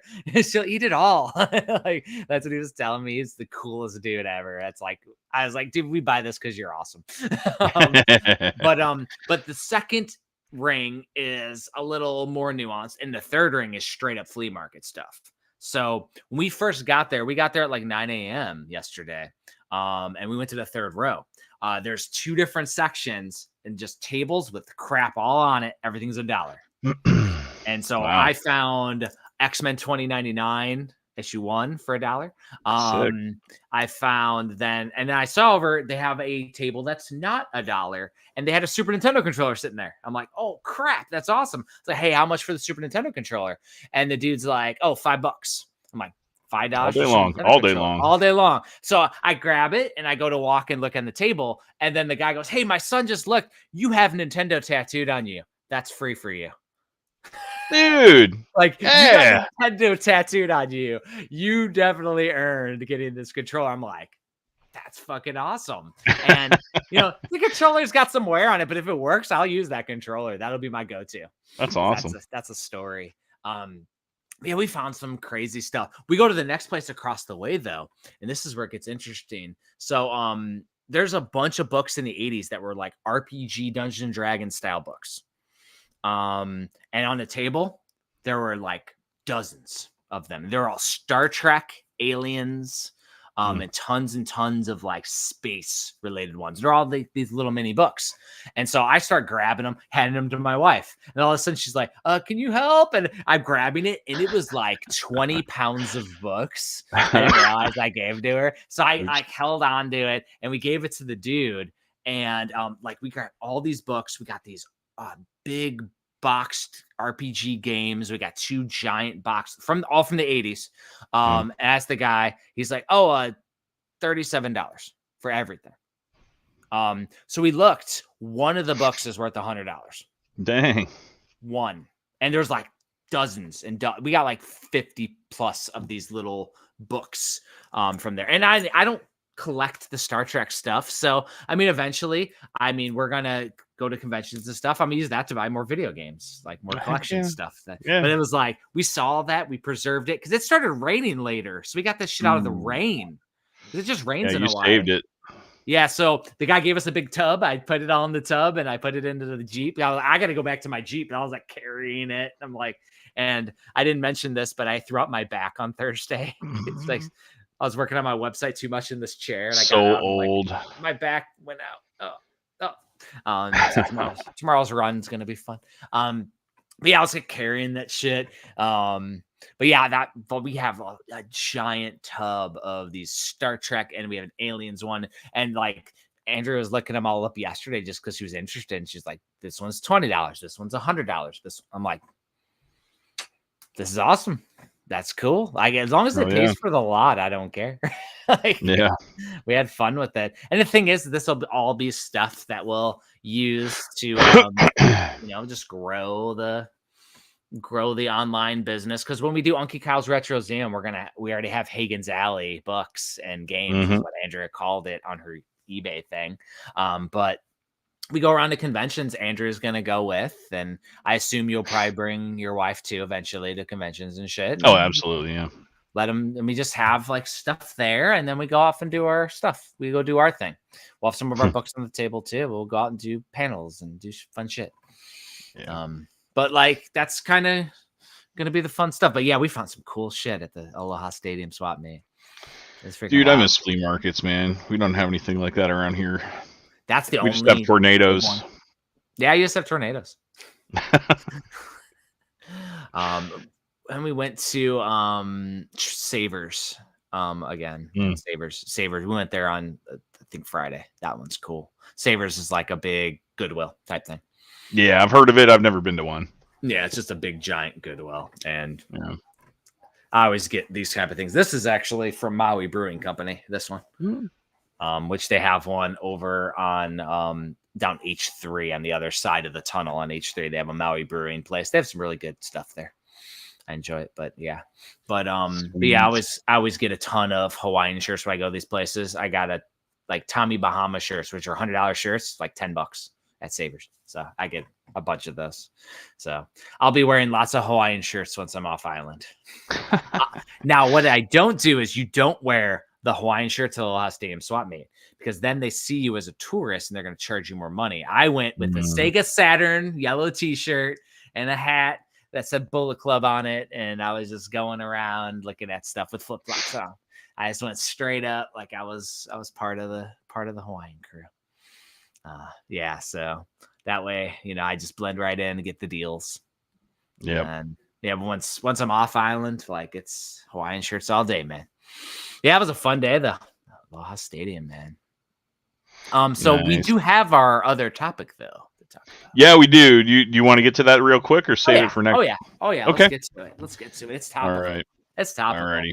So, essentially what we're talking about is pixel retro aesthetics versus 3D retro aesthetics. And is it the same? Is it not the same? Because we had a member on our team stating that a game being inspired by, and he lumped in PS1 and PS2 aesthetics being the same as Nintendo a game being represented by NES pixel graphics.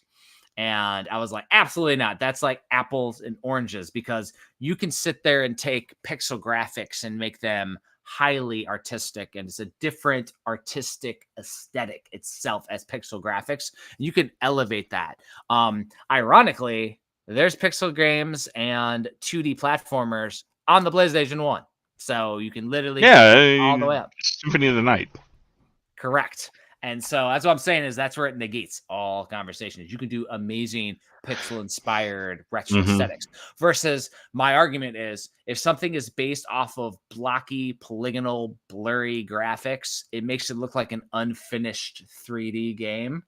And I'm talking specifically if we're going to test something for premium that we might sign and bring physically, is that if people from the outside who don't understand PlayStation aesthetics are looking at it and just looks like a budget game, that's Yeah, and I mean, like, I think of, I guess not N64. I'd really think of, and I'll just jump to the PlayStation 2 because the PlayStation 2, I think, is the perfect middle ground to talk about this. Like PlayStation 1, yes, you've got the polygons and the pixel graphics, and it's got its own unique aesthetic. And tank controls. Yeah, and tank controls, and you can peg that to like that looks like the PS1. Yes. Right? Or Saturn, right? Yeah, or Saturn, yeah. Or yeah, the PS1 or Saturn. But then when you jump to the PS2, they tried to make it a little bit more realistic, but it wasn't quite there yet. It looks muddy. So if you think about like Grand Theft Auto 3, you know, everything's kind of a little bit clunky. It doesn't look as realistic. It's I mean, like, there isn't much detail on stuff. The motion's blurry. You still have fog effects, you know, in the background. Things don't load as fast. It's just, you know, like the PlayStation 2 wasn't as powerful as the games that they were trying to make for the system, and it shows. Like, I'm not taking away from how fun those games were and how groundbreaking they were, but that's just the PS2 aesthetic. It wasn't and I until would argue that, like, with PS2, Game Maker Studio and stuff, like, you can get like the general, like, when you start making a game in Game Maker, it kind of like you could easily make that kind of thing nowadays.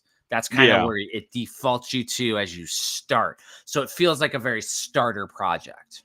Yeah, and it wasn't until PS3, whenever you actually had HD graphics, where things were a little bit more clear and a little bit more smooth and whatever. So if you're, you know, in the game we're talking about, it's I can lump that into PS2. So if that's the aesthetic they chose, I wouldn't have done that because yes, it doesn't look complete.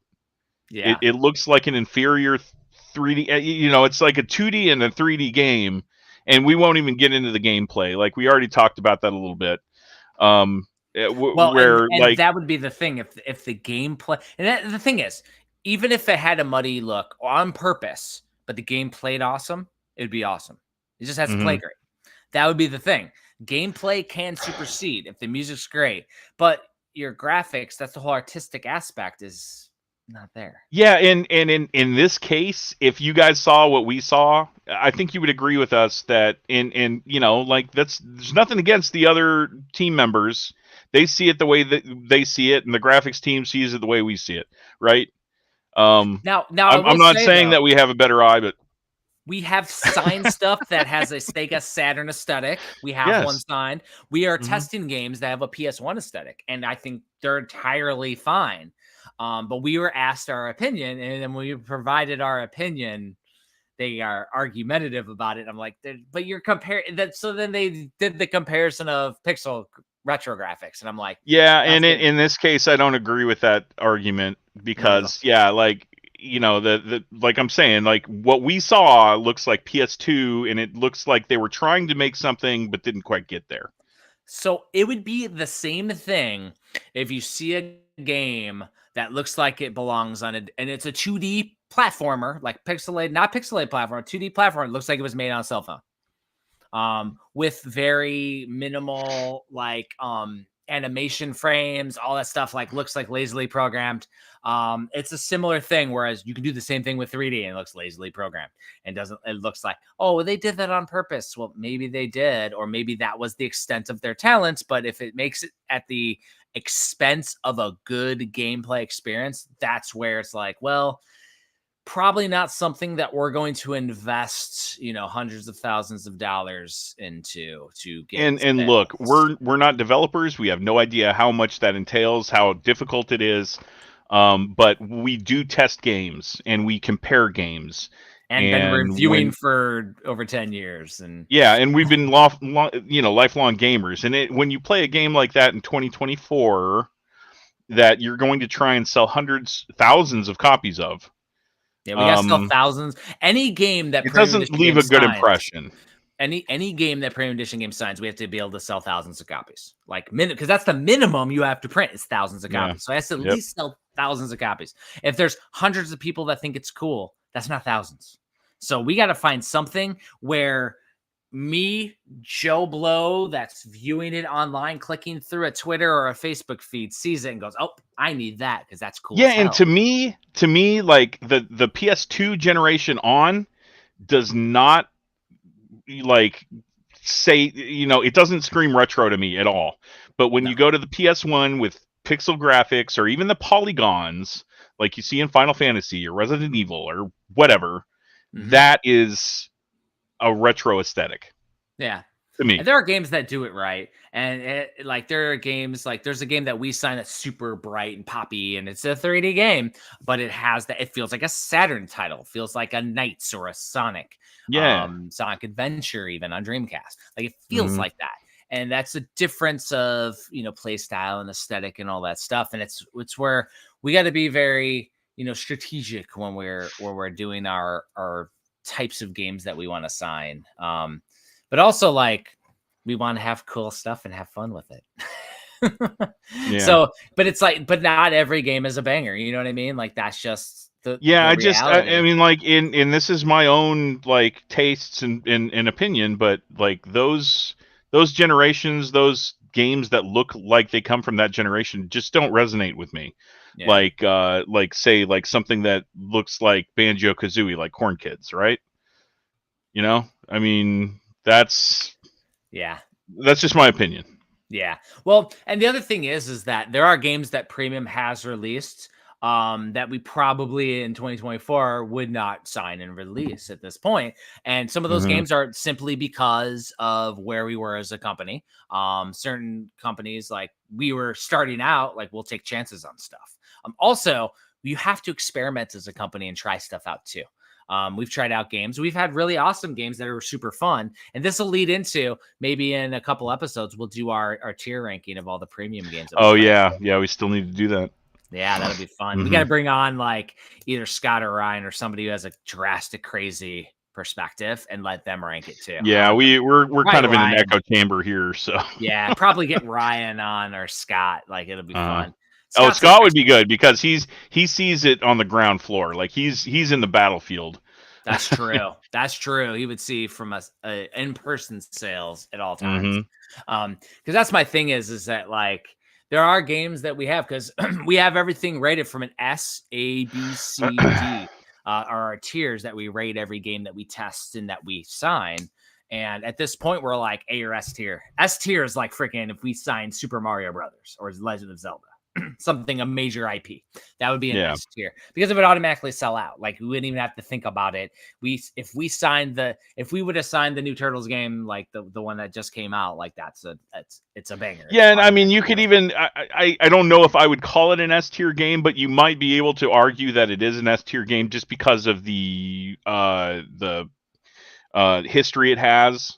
Oregon Trail would have been arguably there too because of its we were testing that game and yes we were. I think it was I don't know, I think they got sold a bill or something from a different company. I don't think it was legit. It wasn't that they didn't want to go with what we do with the game. It was because we were in retail.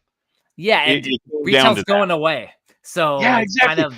They were sold a false bill of sale. Yeah, no. Yeah, I was talking to that about that with somebody else. Yeah, we lost out on this, and it was because they're in GameStop.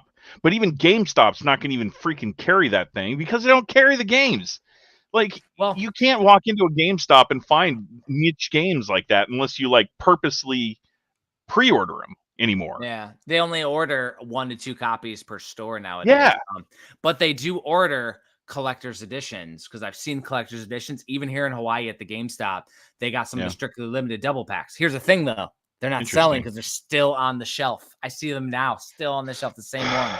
So they're not selling, but they are making space for collector's editions, which means they have space for premium now. So it is time for us to rebroach the situation. But in 2024, it might be too late to even make it worthwhile. Exactly. Yeah, I know. I mean, GameStop, whole nother topic. But I mean, yeah, the fact that Gameloft went with another company because, GameStop is going to keep potentially one copy of their game in each GameStop. Like then, they're not getting the premium treatment now. No, So they're not gonna get the preservation. But I would say, yeah, Oregon Trail is one. And we've had games, and so when we do the tiering system too, we'll do the leaning thing. So it's like we've had games that were an A and they lean toward an S because like Phoenotopia Awakening was an A tier title. It leaned toward S because it basically sold out. It sold out. So it was an A leaning S. And we have the leaning. So we don't have any solid, like we've never signed a D title. We have a C leaning D or something like that, where it didn't sell as well as we thought it would because of how we marketed it. You're thinking like the Pigeon Dev Games collection, which we would call the Awesome P collection and do Awesome P 1 and 2 with in hindsight, yes. In hindsight. Because even East Asia Soft had a Awesome P collection like release and it sold pretty well on the Vita. And those games are cool. Whereas the other two bonus games are literally just it. They're just a bonus game. They're like the Bucket Night game's cool. But it's like it's a bonus game. It's not a full-fledged. And what's the other one? Awesome Jack? Is that right? Explosive Jake. Explosive Jake. That was awesome. That was close, but way off. And awesome also, Jack. In hindsight, I wouldn't have did a hardcover guide for that one either, because we did a hardcover strategy guide for that game too. We went a little hard with it, but it was our first year, and we were coming out. We wanted to come out of the figuring stuff out. Come out of the gate swinging. But no, it's one of those things where, some games that we've signed, we like in hindsight, but also so if you're ever asked, or if we're ever asked why we don't have home runs every time, it's compromise. Certain stuff we do because we want to take a chance. For example, Mighty Fight Federation we signed because they had Toe Jam and Earl and Bloodstained and Cunha and Ricky. We got to work with all these IPs, and all those IP holders said they would market and share, and they didn't. Which it would have sold like hundreds, thousands of times better if they would have done that at the time, but they didn't. So we were on our own. We sold well. It sold great. It's a fun game. It's a Power Stone style Smash game. It's cool. It sells at conventions. It's fun, but it's not Smash Brothers, and we knew that. But we knew with the IP recognition that if those IP holders helped. So there's it's the compromise piece, you know what I mean? Which is where premium gets in there. Whereas nowadays, I feel like we got to be very smart, especially we've already talked about it in the news with the switch to rumors heavily on the horizon. People have begun to collect less of every single damn thing and more specialized. So if we want people to be specialized than us, we got to have cool stuff. We got to have bangers. We have to have cool games. So, and if we're always the company that has the cool games, we'll be the cool game company. We'll be the hipster artist of the publishing, which was the idea of premium. So so it's one of those when we're talking 3D versus 2D retro aesthetics.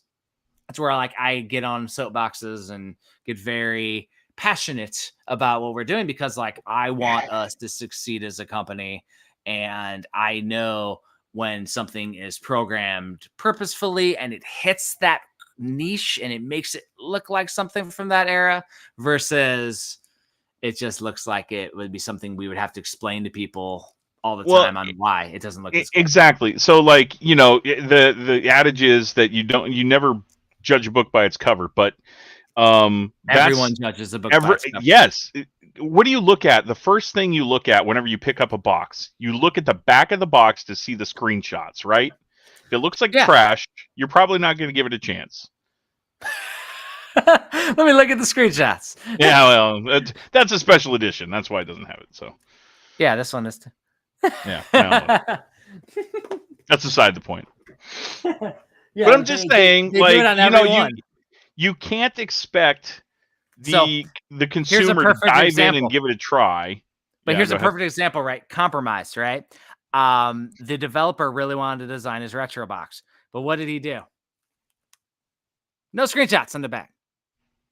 Every single time we compromise, because literally they want to judge by the back of the box. We tell people things for a reason, right? Like, and then something like this one where the developer wanted to design it. Yeah. Yeah, Now they that didn't is a want screenshot. screenshots in the way. That is a Yeah. screenshot. But on this side, some developers don't have the trust in us like they should, where it let us do our screenshots on the back. Yeah. Trying to sell games, man. Yeah, the bottom line is you got to put your best foot forward, and I mean, if we're the company that's even considering like investing tens of thousands of dollars in a game that we don't think is going to potentially sell thousands of games, I mean, then it's what? way more than tens of thousands. Exactly.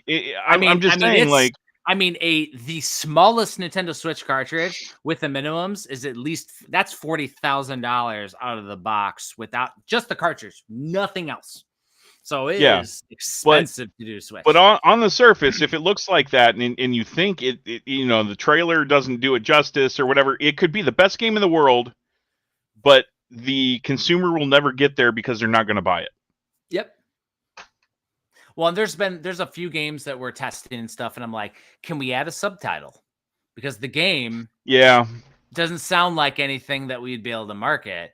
But if you added a subtitle to it, we can do that and be like, oh, it's like this. Like it's based off of, like if a game is themed off of The Legend of Zelda, you put The Legend of blah, blah, blah, and now it's Legend of Zelda style game. Cool. And then they link the connective neurons to them to make it very easy. And then you inspire it like Eagle Island that was designed by your artist that looks like Secret of Mana, which has those type of graphics, but they wanted a Secret of Mana aesthetic. Like it's, it invokes certain nostalgia vibes.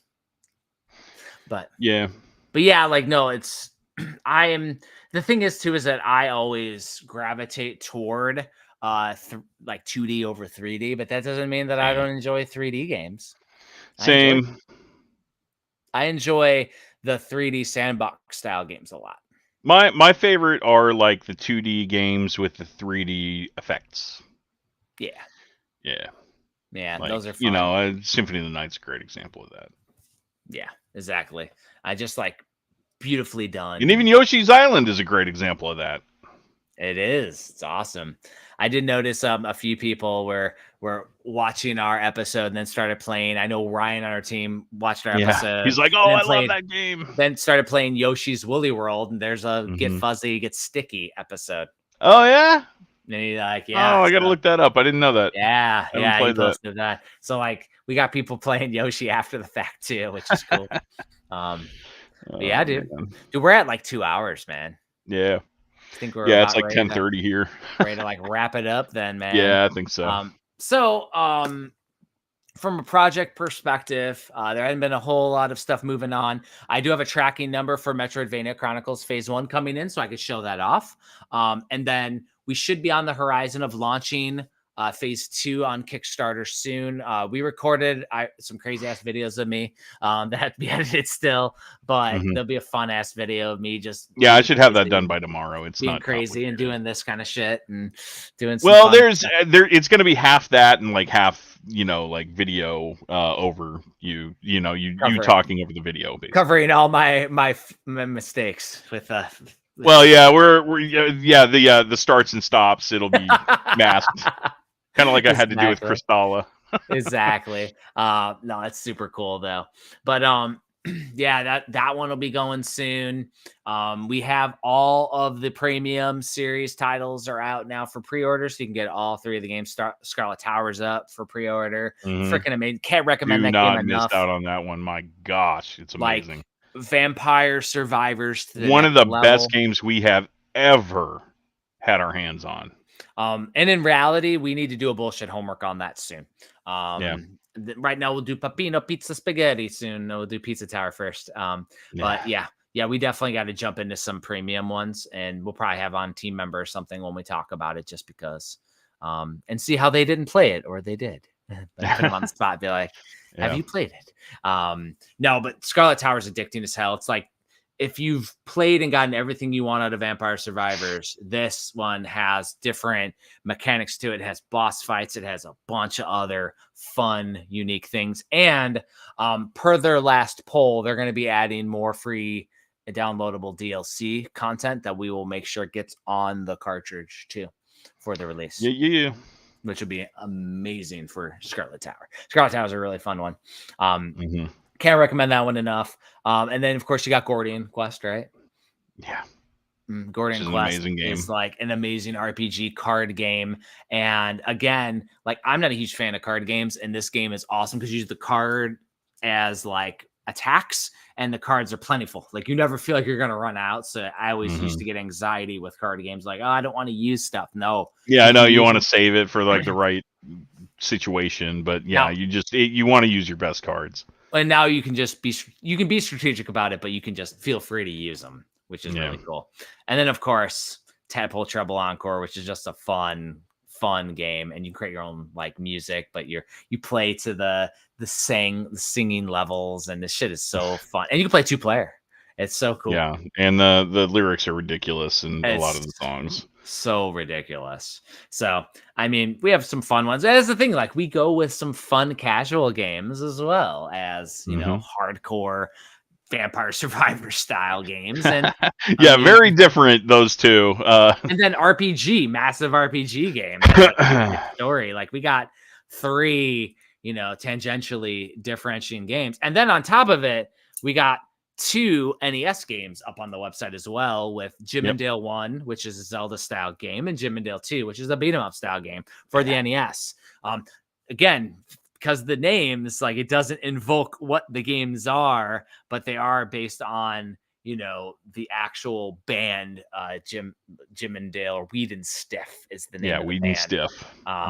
It's Clay's band, but it's NES, so there's not a 5,000 minimum on the NES, so we can just print based on the interest, which also means if people, you know, support it or buy or don't buy as many copies, like we'll print less copies and then it'll be rare. So, you know, we're not a limited company, but we print based on demand. So, small print company. Might only be 500 copies of a game, which would be insane for a limited review. Now, then again, I've written the homebrew book, and there's like games with like 8 copies. So yeah, there's some insane stuff out there. But anything you got going on right now, Tristan? I know you got some stuff going on. No, I'm just knocking out premium stuff left and right. I'm waiting on a couple of things from developers so that I can finish up some things. I'm not going to go into details on that, but it does have to do with some delays that we have. So it is what it is. But fortunately, the one major thing you're waiting on is a game that's out of our control that we're waiting on anyway. Yeah, exactly. Yeah, so what I'm waiting on is not holding up the game. Exactly. Yeah, I should have said that in the first place. Okay, but yeah, we could we'd like to get our stuff. And then, you know, I'm working on all the books. I'm finishing the homebrew section of Genesis still. But I got sidetracked working on the blog. So I'm going to continue to do the blog a little bit here and there on the side too. Just like little projects as we're doing stuff. Right now, all I'm doing at work is working out and writing evaluations for soldiers. So that's what I've been doing. And then I go in to counsel them or whatever I got to do. And it's not a whole lot right now as I'm not in charge of stuff. So I just doing my administrative style work right now. Getting ready to move soon in a month. So it's going to be wild. And I'm just trying to get my lawn. I've got a patchy front lawn right now that I'm trying to get under control, and I'm dodging tornadoes, and that's what I've got going on. Yeah. It's crazy, man. Dude. So tornado season, man. It's in the Midwest, wild, man. It's real. So everybody, thank you for listening. Join us for Pizza Tower, so you can join us in the chat when we talk about it next episode, and we will see you next time. Later, guys.